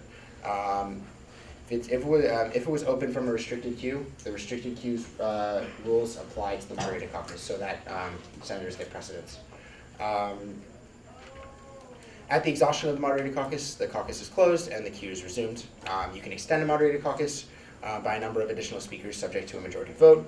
You can end the moderated caucus early, which also requires a majority vote. If it passes, you cannot extend it. When queues and voting procedures are not in effect, we actually been doing this anyway. By default, we are going to be in a perpetual moderated caucus, in which was happened in the committee reports. It's just more of a formalized structure for us to follow. You don't necessarily need to have a time set for that. Yields. There's 3 types of yields, one of which is going to be up for questions. 2 of them we do anyway. First one, technically you always finish your speech with a yield, but by default it's yield to the chair, which is give any remaining time to the chair. It effectively ends your speaking time and continues with the queue. Yield to a person gives the remainder of your speaking time, or if it's unbounded, speaking rights to someone else, and they can choose to decline, in which case it goes straight to the chair. Finally, there's a yield to questions, which we've never really used before, but it's a possibility. It opens the remaining time to the floor for questions and answers. This is very contested. The Grand Marshal and I have had discussions about this. It's very up for discussion, and potentially not included or included, depends. So I really want to hear feedback from you guys on this particularly. So questions can will be no longer than 30 seconds each, but don't count against remaining speaking time. In a queue with bounded speaking time, answers may be as long as the time remains. In an unbounded speaking time, the time allotted to answers is unbounded, but you can only have 2 questions.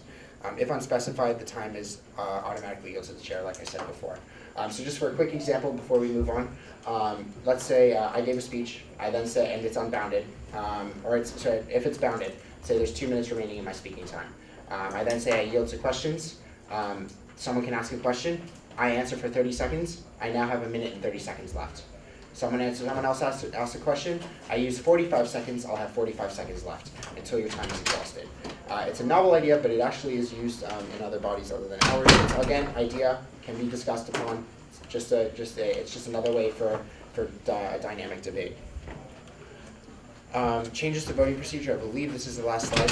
Speaking out of turn is strictly prohibited. Nonverbal communication is also strictly prohibited during voting procedure. Senators are permitted to speak only when making a point or motion or when called upon to vote in a roll call vote. The Grand Marshal and the Parliamentarian are allowed to speak, but only in procedural matters.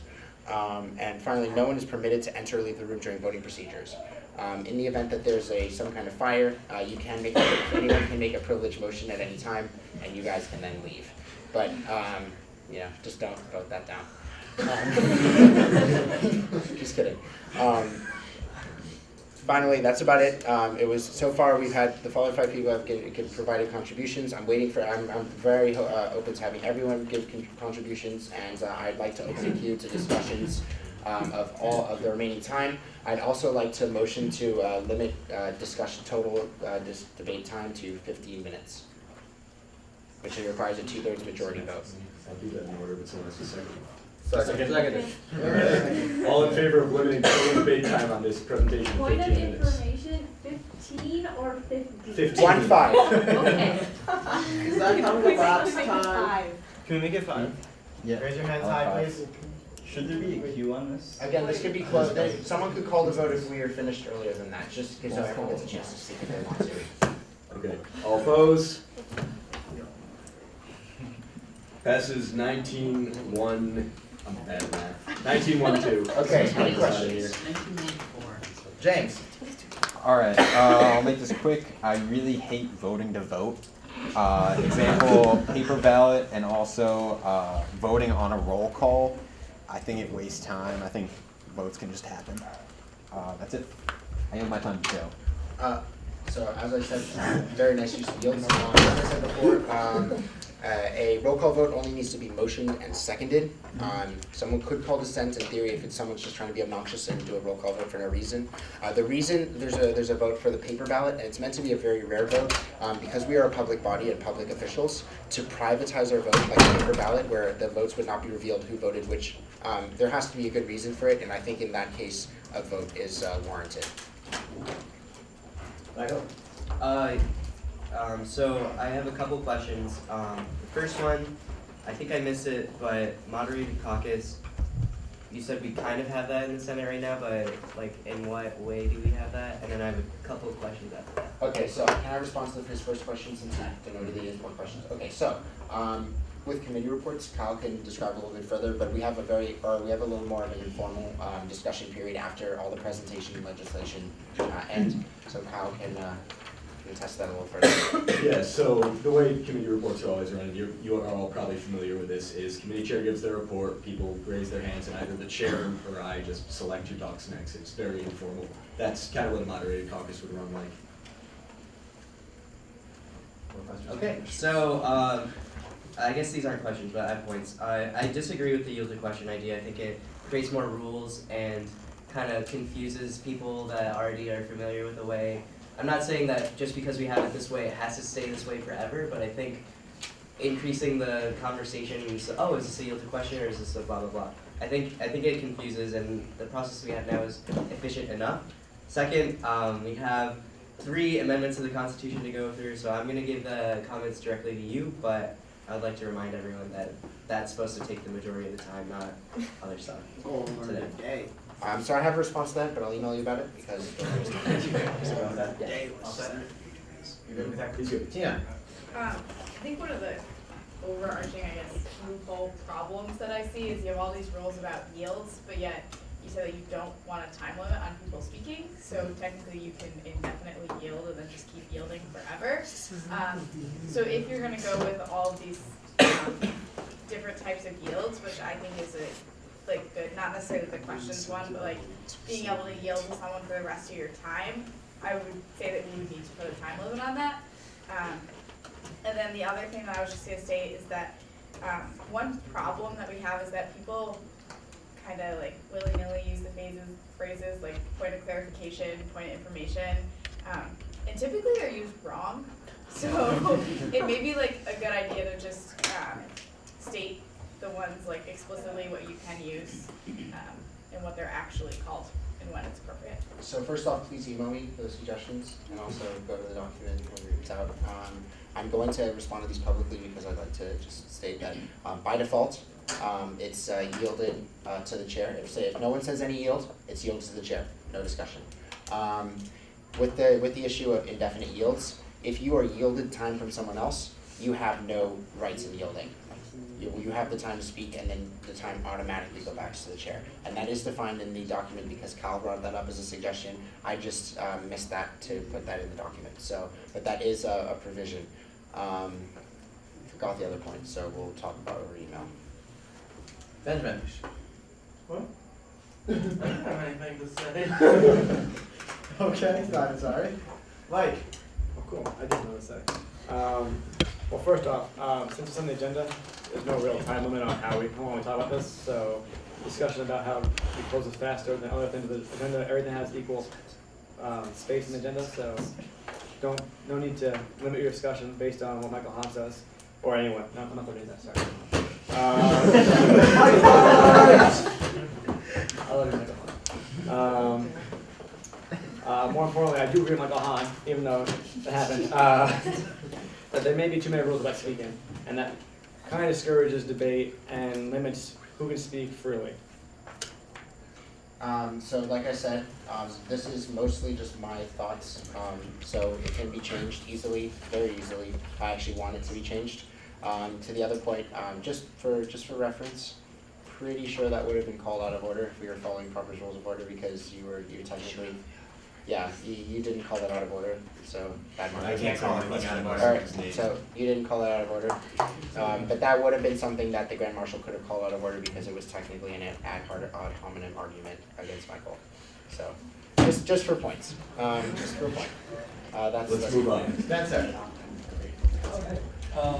So, kind of following up on James's point as well, independently, ballot voting is probably the worst thing you can do to Senate. If you don't have the courage of your convictions to be on the record making your opinion, even in the most extreme cases, there's really no condition under which we should be voting under ballot. And that's kind of an affront to the whole point of Senate. If I understand correctly, under Kevin Dye's Senate, there was one instance where paper ballot was used. That in the past few, I could be wrong about that, but that's what I was told. It was a suggestion brought by one of the other people that was working on it. It's not finalized. You can change it. So if you guys don't think that that's okay, it's just a provision. To be included just in case. If you want to make it a 2/3 vote, that's fine, or if you want to remove it completely, that's also fine. So any of that can happen. It's just another method that's available to us if we truly want it. Again, can be removed. Alright, I'm on the queue next. On the topic of avoiding back and forth and similar to yields, the possible idea of parliamentarian checking with the person who asked the question if the question that they meant to ask was answered by the speaker answering it, and allowing that to go back without the back and forth discussion, but confirming the question was answered. Satisfaction. So you want to have just so I understand, if I understand correctly, you want to have a clause that if they don't answer the question, they can ask it again? Yes, in a sense, or explain further what they were trying to get answered if it's not actually answered. Point of order, you're conducting back and forth? Very true. Jessica. I guess I just had one question and a quick point. I might have been misinterpreting what you said. I know you said you were gonna limit like the total discussion, but did you also mean you're not limiting like a specific person's discussion? So like you're not limiting a person on the queue to like 2 minutes? I might have just misinterpreted what you were saying. By default, both debate time and speaking time for each person is unbounded, and that's how we use it right now. I can talk forever if I wanted to, don't worry, I won't. But they can both be changed individually or together, but by default, neither of them are set to any time limit. I guess to follow up to that, I agree with, I think it was Tina who was saying about the yield times. Maybe if there's a way, like even if individual person's talking isn't limited, to have like yield time limited, because then it kind of does extend that. And then the second one was, I guess in response to what James said about roll call vote being like wasting time in a way. Usually why it is roll call vote, if I'm correct, is like kind of have on record who actually votes what, and it's usually for like more like controversial type things when it's called. So I think it's kind of important to have that in place so that you have a more formal record, especially if a vote needs to come back up. Shosh? So this is my third year on the Senate, and what I've noticed is that Robert's Rules of Order aren't intuitive. You pick them up with practice, and even with a lot of practice, you still get them wrong. We're all human. But we also have lots of guests, and it's very discouraging to have these complicated rules when guests are here, and the Senate should encourage guests. So I believe that we should only be adding Robert's rules and clarifying things if there are specific problems with keeping order, because just adding more rules will discourage people from speaking if they're told you're speaking wrong. In particular, I'm noting moderated caucuses and yield to questions. And I kind of have a question. Could you have caucusception, where you could have a caucus within a caucus? Kyle? Just remember, we do operate by Robert's rules when it's not specified otherwise in the bylaws, so whatever provisions here are already in Robert's rules already exist for the Senate. So that's another question about like how much we would want to actually add to the bylaws, because if there's points that are already existing in Robert's rules and we're changing nothing, there really isn't much of a reason to spell it out. Some things, like the Q rules, I think are very important. Other things we may want to revisit. My last point is, yeah, as you said, there may have been one during Kevin Dye's term, but I'm not 100% on that, so I don't know. It's not something I would like to encourage in either case. It is something that exists under Robert's rules, so if we would want to explicitly forbid that, we would have to spell that out. So in response to that, I just wanted to say that the only proponent to actually including these details of Robert's rules, even if they're specified already in the bylaws, is partially to what Shosh said, that there's a lot of Robert's rules is huge. It's really hard to get all of it down. By keeping it in the bylaws, which is say a 2 or 3 or 4 page document, it's a little bit easier to reference the bylaws and see the specific rules that pertain to the Senate than having to open up the, I think it's like 3,000 page unabridged version of Robert's Rules of Order and locate it in that. So that's just the only reason why I would be for adding some of these guidelines that are already existing. We have 4 minutes remaining. Mason? I totally forgot my question.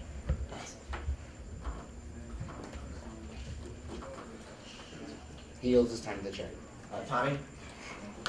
Since I'm kind of new here, I was wondering what events led to like thinking about remaking some of these rules, or led to like your motivation for making these changes? So I'm going to speak and I'm just going to inform the parliamentarian, after which I'm going to yield the remainder of my time to the Grand Marshal. There was with the UAR vote, which you came in for the second UAR vote. The first UAR vote was passed, but then it was determined that it didn't pass. And in that, they decided to go. Robert's Rules of Order was brought up in some of the details of how Senate uses Robert's Rules of Order, and we realized, oh wait, there's no Qs. Like Qs don't exist. So as of right now, in theory, we need to vote 2/3 vote like we did today every single time we want to use a Q, because it was determined that Qs don't exist. So by spelling these out in the bylaws, we are giving the standardized way that basically status quo, but we are doing it legally instead of sketchily under the table method. I yield my time to Grant. Alright, we only have 2.5 minutes left, so I'm going to be pretty quick about it. There used to be special rules for the Senate spelled out in the bylaws. These were removed in early 2013 under the 44th Student Senate with a bylaw revision. The idea behind removing them and the intent was that, these rules are implicit, when in fact they are not. What is implicit is Robert's Rules, so we're supposed to be defaulting to Robert's Rules every time, and therefore, ever since we made that bylaw revision, the Senate's technically been doing things wrong. This is why we want to spell things out. Jenna? Just a question about moderated caucuses. I understand what it's trying to promote, but what's to prevent the parliamentarian or the grand marshal from choosing who they want to speak and blocking out other people? As it currently stands, there's not much that can be done about that. But to be completely honest, there's also the point that the queue is really only kept like on paper by the parliamentarian. So in theory, the whole concept of having precedence to someone who hasn't spoken before and that sort of thing is really only maintained by the parliamentarian, and no one's really gotten up to ever check. So it's more just an honor system. Obviously, in theory, that both of those systems are correct, and I'm open to suggestions on how to make that better. Mike? Point of information, how long's the queue? There's 3 people after you.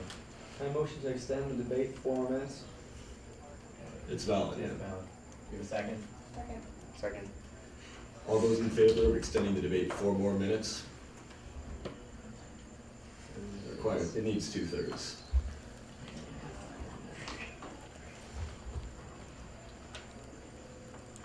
Okay, hands just went back up again. Keep the hands up, please keep them high, thank you.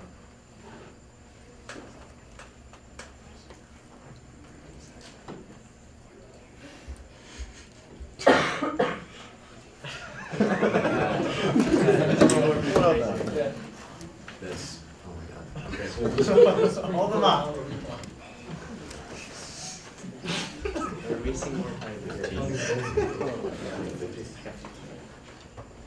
15. All opposed?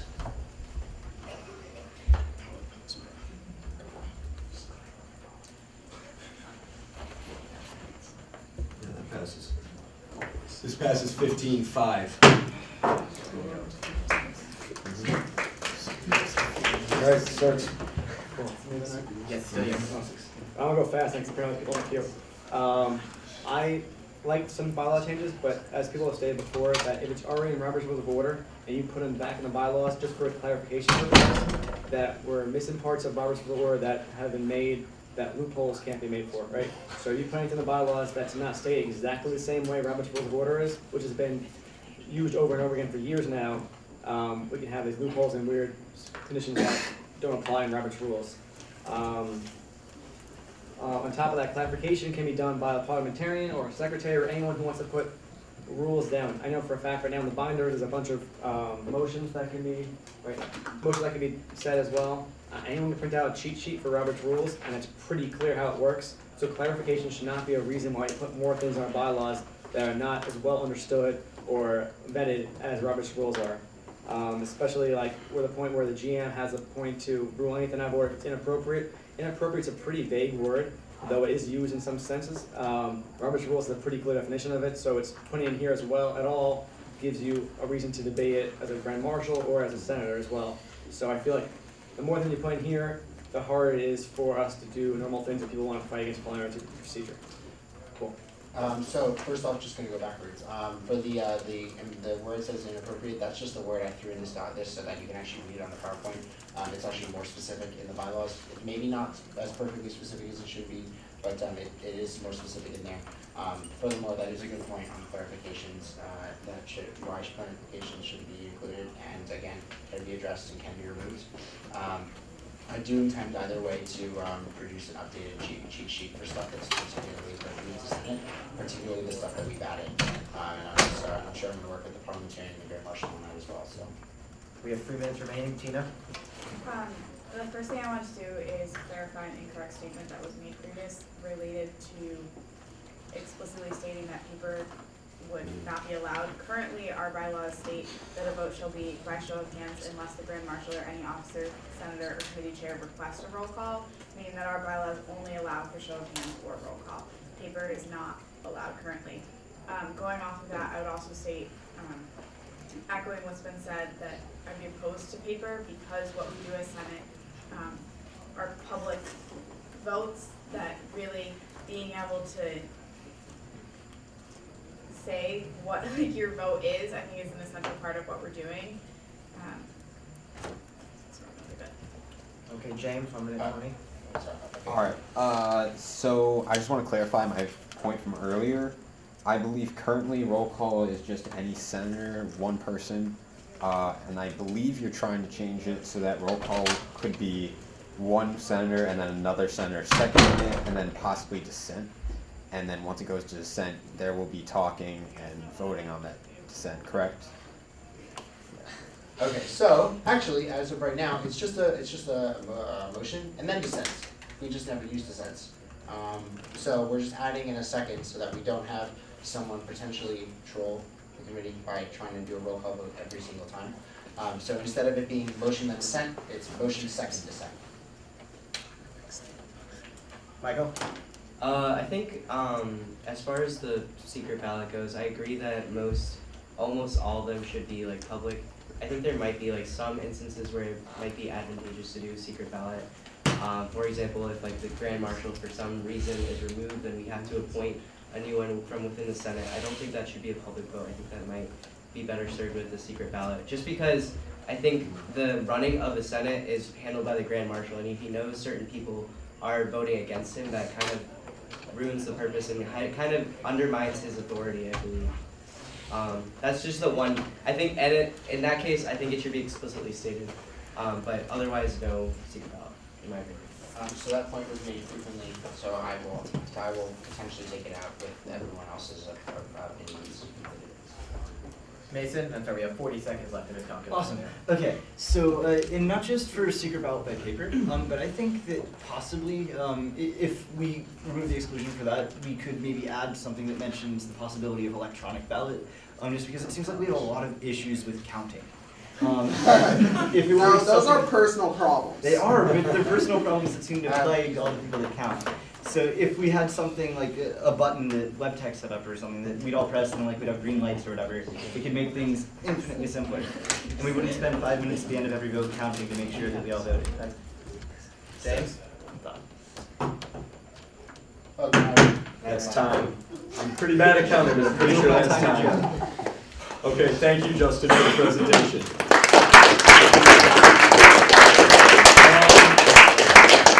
And thank you, everyone, on a busy meeting like today for sitting through a Rules of Order presentation. And Justin, you did a great job. We had this presentation today because next meeting is going to have even more pertinent Constitution discussions. And so if we're voting on this bylaw amendment, I wanted a lot of the discussion to happen here, so we kind of knew a lot of the issues ahead of time. So with that out of the way, we have 3 of our 8 Constitution amendments on the floor tonight.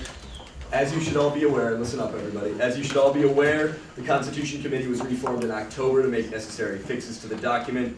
Our bottom line is that we'll only make changes that the various groups support. Nate has done a fantastic job running this committee, setting up his presentation right now. And on each amendment, if passed on our floor, will go on the ballot for a student body vote during GM Week 2015. Order. Already checks them to ensure constitutionality, and Yes. then it may go on the ballot. Yes, and you're both on the Constitution Committee and have been involved in writing the specific language. But yes, it does still go through already. But before we begin, Nate's going to give a quick overview of the changes. Then when we go into each amendment, the amendments themselves will be on the screen so that if people want to change specific language, we can scroll through it and literally edit on the spot. Make sense? Okay, I'm back. I was here a couple weeks ago. I'm just going to go through amendments 1, 2, and 3 really quickly. So, Amendment 1 is general fixes and disambiguation. So, this is small print. We can look at exact wording in a second on the document. It just basically changes numbers and the way sections are laid out without changing any words is one of the fixes. So, if you have A and we delete C, then this would allow us to make D, C. Consistent language referring to voting rights of union officers. So this means that they're all non-voting members, except in the case of a tie when they may cast 1 vote. 2/3 of its membership, in accordance with the J-Board ruling, is now changed to total voting membership. Independent council chose to dissolve itself, so all references to the independent council have been removed from the Union Constitution. This includes that the independent senators are now elected by a public vote by the entirety of the independent constituency instead of being appointed by the independent council. Election ambiguity. Spring elections are now referred to as general elections. Let's see, what else is on here? All election results. The conclusion of elections are based on the results of elections being released publicly, and this has to happen by the end of the semester in which the elections were held. Terms are explicitly defined. Greek status is defined. Runoffs can be held if no victor can be declared instead of explicitly stating it has to be a tie. Secession procedures may be activated whenever the position is vacant rather than on just removal or resignation because there's other possibilities. And further amendments will want to be, and then amendments will be tacked on to the end of the Constitution from now on so that you can see the track changes basically of the Constitution from this point forward. Two, union officers. The chairperson of the Judicial Board was now listed as a union officer. Treasurer and director of the union are no longer listed in the officers sections. They're separate articles. Undergraduate council president now only votes in case of a tie, so this is explicit voting rights for them when they can vote. Term limit change for president of the union and grand marshal. So before, they can no longer serve for more than 2 terms, basically. It used to be consecutive, now it's for a total of 2 terms. So they can never serve for a total of more than 2 terms. So if you serve the end of a half, you can get elected once again, but you can't get elected like a second time if you served a half. If that makes sense. If you were president of the union once, you can be president of the union. You can be president of the union a second time or grand marshal, but those are only never for a total of more than 2 terms. And then secession clause for chairperson of the Judicial Board was added. So this is if the chairperson is removed or resigned, not in normal circumstances. And 3, executive board. Executive board members are now referred to as members of the executive board rather than president of the union's cabinet. Right now, they have to have an explicit 15 members, but we allowed them to have still a minimum of 15, but they can up to 20 at the discretion of the president of the union. These discretionary positions are 3 ICA or club representatives and 2 member at large. All PU appointed positions must still be appointed within 3 weeks of elections, what we currently have. So like the 15 voting members must still be appointed by the end of the president of the union's election 3 weeks after their election. So these are the 3. All right. So we're going to go through these one at a time. I'm going to read the motion for Amendment 1. We'll be opening a discussion queue, and Nate's going to be bringing it up on the screen so we can go through it to manually look at wording. The Rensselaer Union 45th Student Senate. The Rensselaer Union 45th Student Senate approves the attached Union Constitution Amendment on general revisions and disambiguation to be placed on the ballot during GM Week 2015, so moved by the Union Constitution Committee. Okay, are we still voting? Ready? Okay, we're gonna open up a queue. Keegan? I'd like to make a motion to limit the discussion for each amendment to 20 minutes per amendment. Second.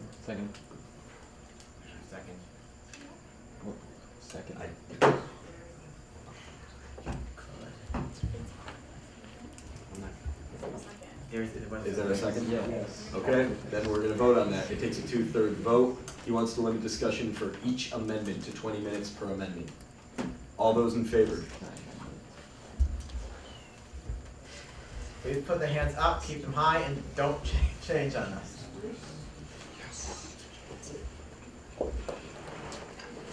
All opposed? All right, motion fails. Keegan, do you have any further points? Nope. Okay. Jenna? I'm just curious what the difference is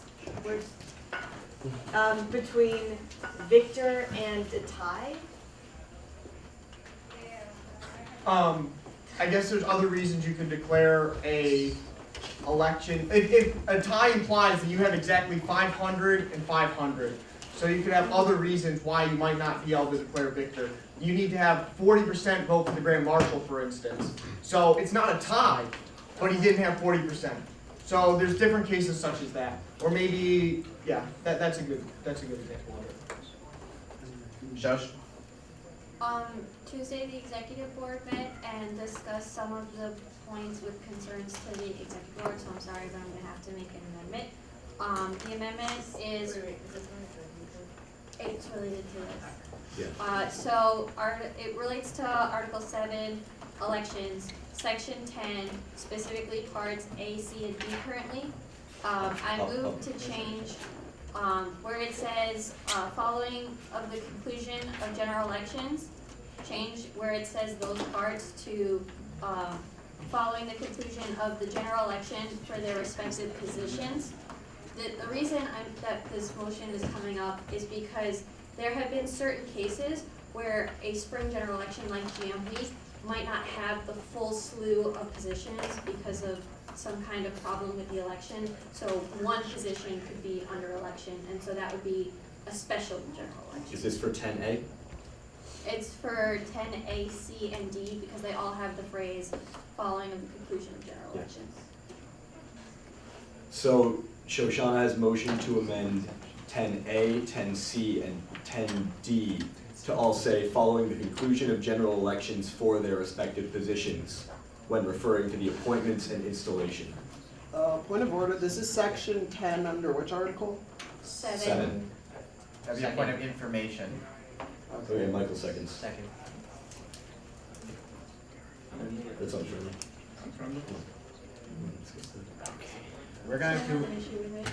We're going to open a queue for discussion of Shoshana's proposed amendments to section 10A, C, and D. James? Can it be re-explained why this is being changed? Okay, so as an Yes, Yeah. Okay, as an example, so last year during GM week, there was an issue with the alumni position, so everyone was voted on, and then there was an issue raised, so then later on, there was a special general election just for the alumni positions. So this clarification just makes sure that if a position isn't voted on, then it isn't considered a vacancy. So the installment is only based on if that position was voted on. Michael? The queue is empty. Anthony? So, being another member of Constitution Committee, this was added in other parts of the document, so I think this is a good thing to add here, since we are doing it in other parts of the document. The queue is empty. Anybody else? Okay, seeing none.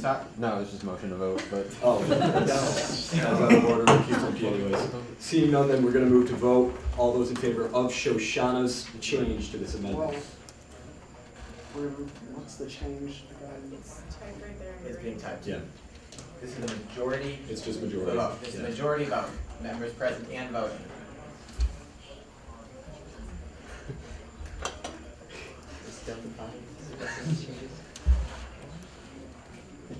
Okay, this passes 20, well, it passes pretty clearly.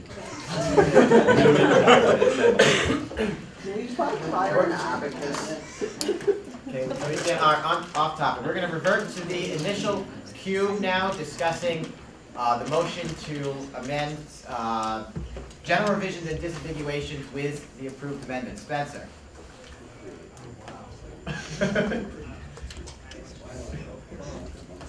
I guess I'll think of it again.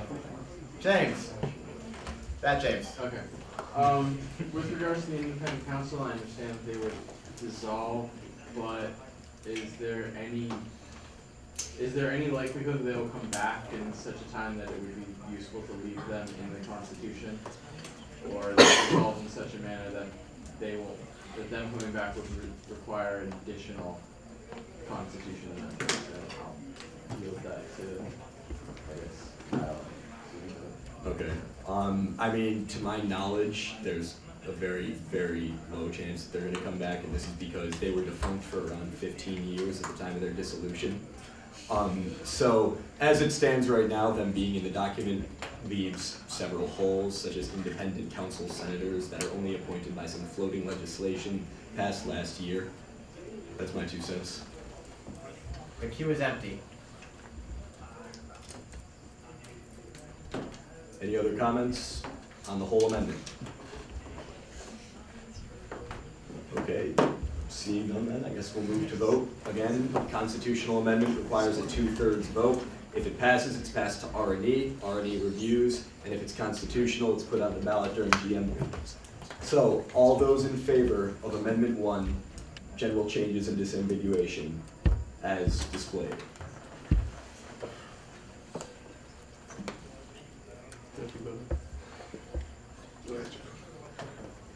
Paul?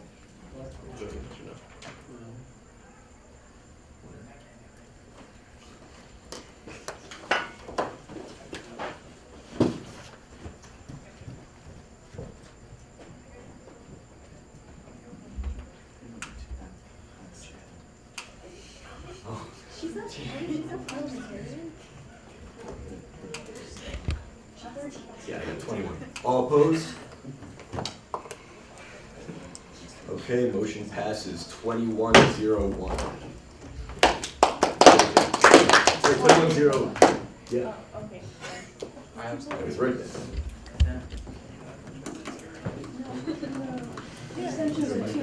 I'm not counting badly yet. Oh my god. 2103. 2103. Okay, thank you. Do we have the funds to buy Kyle an abacus or not? You'll have to do an e-board proposal for that. All right, we're gonna move on to the second amendment. The Rensselaer Union 45th Student Senate approves the attached Union Constitution Amendment on officers of the Union to be placed on the ballot during GM Week 2015. So moved by the Union Constitution Committee. Okay, we are going to open a queue for discussion of Amendment 2, Officers of the Union, with all changes as mentioned in Amendment 1. So I'm kind of curious as to why the tiebreaker, or why the role of tiebreaker vote goes to the UC chair. In what? Oh, that's for the undergraduate council. Oh, just undergraduate council? Yeah. Okay, my bad. So it just reworded how each of the chairs of the respective bodies break ties for their own body. Spencer. Motion to lay on the table, for the next meeting. I don't think there's been enough discussion for us to vote on these. These are pretty important, right? I want to continue discussion, but not vote on them for the next meeting. So you want a motion to postpone the vote on this? Dissent. Dissent. Can I call dissent on that? Do we have a second? Seconded. I call Okay, dissent the on motion's that. valid. I You call have dissent dissent? on that. All right. Mike, what's the process of dissenting? As the parliamentarian. I got it. Correct. It would be, I move to postpone the motion to, you specify when. It requires a second, there can be debate on it, and it's a majority vote to pass. Well, so if there's debate, we don't even need dissent. We open a. Yeah. we open a- Okay, never mind. So you're motioning to postpone to next week, right? Defend it first, or no? You can. Yeah, you can. This is just on the grounds that there's not going to be adequate discussion because everyone wants to leave at a reasonable time tonight. I think we should talk about this and make any glaring amendments that we need to make now, but I don't think people are adequately preparing to vote properly. Not once it's been tabled. I wanted to discuss this though. You can only suggest things, you can actually motion. Let's keep to the queue. All right, we are going to open a queue for discussion of tabling the amendment vote, postponing the amendment vote until the next Senate meeting. Gonna open a queue. Mike. I think Spencer's right. It's already almost 10 o'clock, we're at 2, and I know people are antsy to leave, because I know I am as well. So I think these amendments, which are very important for the Constitution and the whole Union as total, should be the first thing we discuss next week, and not something we kind of cheat past tonight. Jen? I just want to make a note that these amendments were sent out to the Senate several days ago, I believe. And also, if we keep up this postponing to the next week, we might not have enough time to actually vote on them and get them sent to the president in order to get them on the ballot. Paul? Yeah, just kind of, I think it's important for us to make to discuss it, and we did have time to look at it, but for everybody to be prepared and actually focusing on discussing it when we're discussing it and voting on it when we're voting on it, not voting on it while having one foot out the door and thinking about what you'd rather be doing or going to sleep or homework. So I support this motion of having all our discussion, kind of having time to think about it, and then voting on it, and on number 3 next week when everybody's more with it. Jessica? I was going to say something very similar to what Jen said, like if we keep pushing it off. But also in addition to that, we have 3 more of these next week, which is also going to be a long meeting. So it's just kind of pushing a longer meeting next week as well. Like we already have very full agendas for the next full meeting, few meetings. So it's going to just be the same thing. Keegan? I'd just like to make a point, we've only been here for 2 hours. I was promised a 3-hour meeting for Constitution. That's what I was told. Second point I'd also like to make, these have been discussed a lot in Constitution Committee. If you weren't there, you weren't there. They were also sent on an email. If you didn't prepare yourself for this meeting, you're not doing your job as a senator. You should have come prepared if you had any amendments you wanted to make for discussion. You shouldn't be reading this for the first time now. If you are, you came unprepared.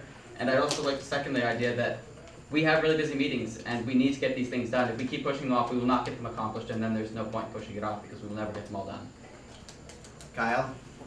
I am okay with whatever the Senate decides on this. All I want to do is make people aware of a few things. As any cabinet member in the room can attest, our meetings are basically chock full. The reason we held Justin's presentation today was, again, to make sure that when we vote on the bylaws amendment next week, when there are more substantial amendments on the table, it takes as little time as possible.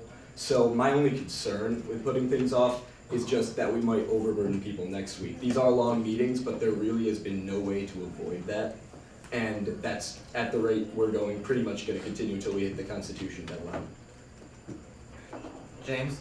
Can I suggest to the Grand Marshal to announce a special meeting some other time in the week, so that we might have another meeting, so that if we have more work and not enough time, we can have more time to deal I'm with the open same to the matter. idea if the Senate supports it.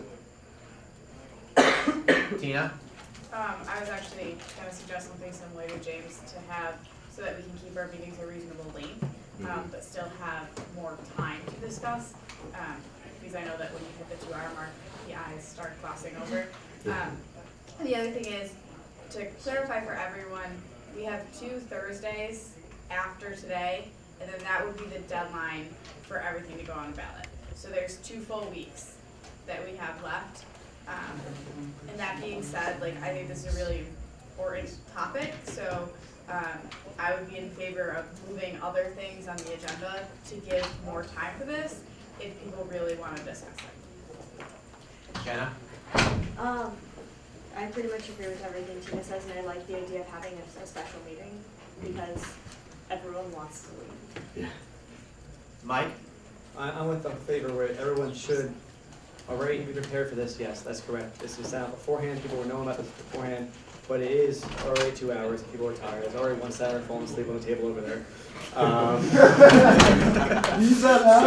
as much as we're prepared for this or not prepared for this, I think, and that this should be done sooner than later because there is a time limit for it. I think that people are done for today and exhausted. And if the next meeting we were told it's going to be 3 hours, be prepared for it, bring food or something like that, or it was a special meeting beforehand or something like that, that's fine. Because I know there is a deadline, and I do want to pass this before the deadline, but I don't want to pass them with a half-tired Senate who is not willing to actually look into this. Kyle? What's up? You can jump. Okay. Go. Yes, Paul. Yeah, just one of the things is like Mike said, yeah, everybody probably should have read over this by now, most of us probably have, but it's at the point like, it's 2 hours, people are glazed over, people are tired, and I'd rather not have to go to R&E after having to sit through meetings like this, have to drag my 10 committee members through having to read through this, find there are issues in it, and then axe it back down with this. I'd rather just have to, like, not waste everybody's time and not have a situation where it's a vote where everybody's not particularly paying attention, everybody's not really giving a crap or screwing around and just dead tired saying yes. Because it's like, we're going to be discussing this, voting on this, and then discussing the e-board changes and voting on that in the already half glazed over, half tired, half whatever, people are yawning, bodies are dropping. So I'd rather just, like, we discuss it, take some time to sit back, think about what other people have raised, and then vote on it later, rather than lead to potentially having another gigantic constitution screw up during GM week. Steve? I agree with Paul, motion to vote. Call the question. Second. Okay, all in favor of voting on the motion to table this amendment? No. To postpone, thank you, this amendment.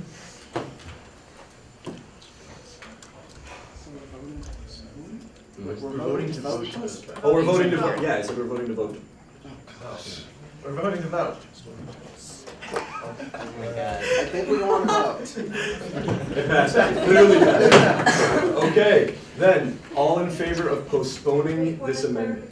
Would this, so it's postponing to next week specifically, or just postponing in general? Is Postponing to the next Senate meeting. Yeah. Okay.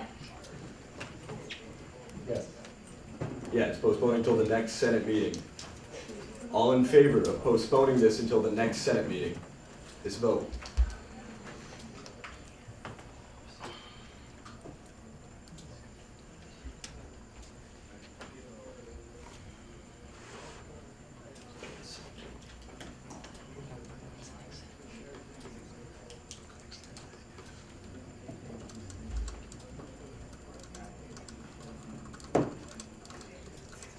Opposed?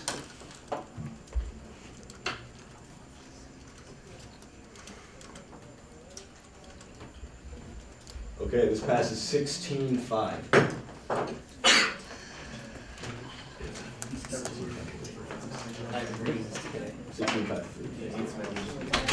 Yeah. It's just on the, that was just on the second. Oh my god. Wait, what? You want a motion to this adjourn? I'm motioning to adjourn the meeting. It's valid. No, that takes precedent, that's privileged. Can I ask you a quick question first? Is it never mind? Like, could you actually, a few people were in favor. I can call a special meeting, yes. Would you mind though? Not at all. Definitely. In fact, that relieves a lot of stress on me if these are long agendas and I knew that going into this. Yeah. So when I'll you talk guys- to everybody if we adjourn. Tina has motion to adjourn, that's on the floor. Let's approve the motion if it's first. Okay. We'll send out a when is good. Well, I can do it based on the spring ones. Point of order, we're in a motion to adjourn. We're in a motion to adjourn, we need to address that. For the special meeting, would that just be for the discussion part of the amendments, and then we would vote in? No, that would be on the vote. We would just hold another. We're just gonna hold an extra meeting so Hold we a can separate meeting. have shorter meetings for the rest of the semester.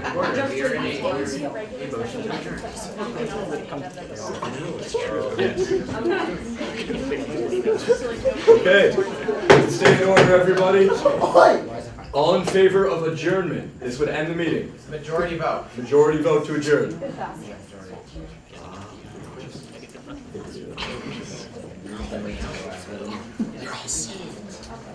17, it passes.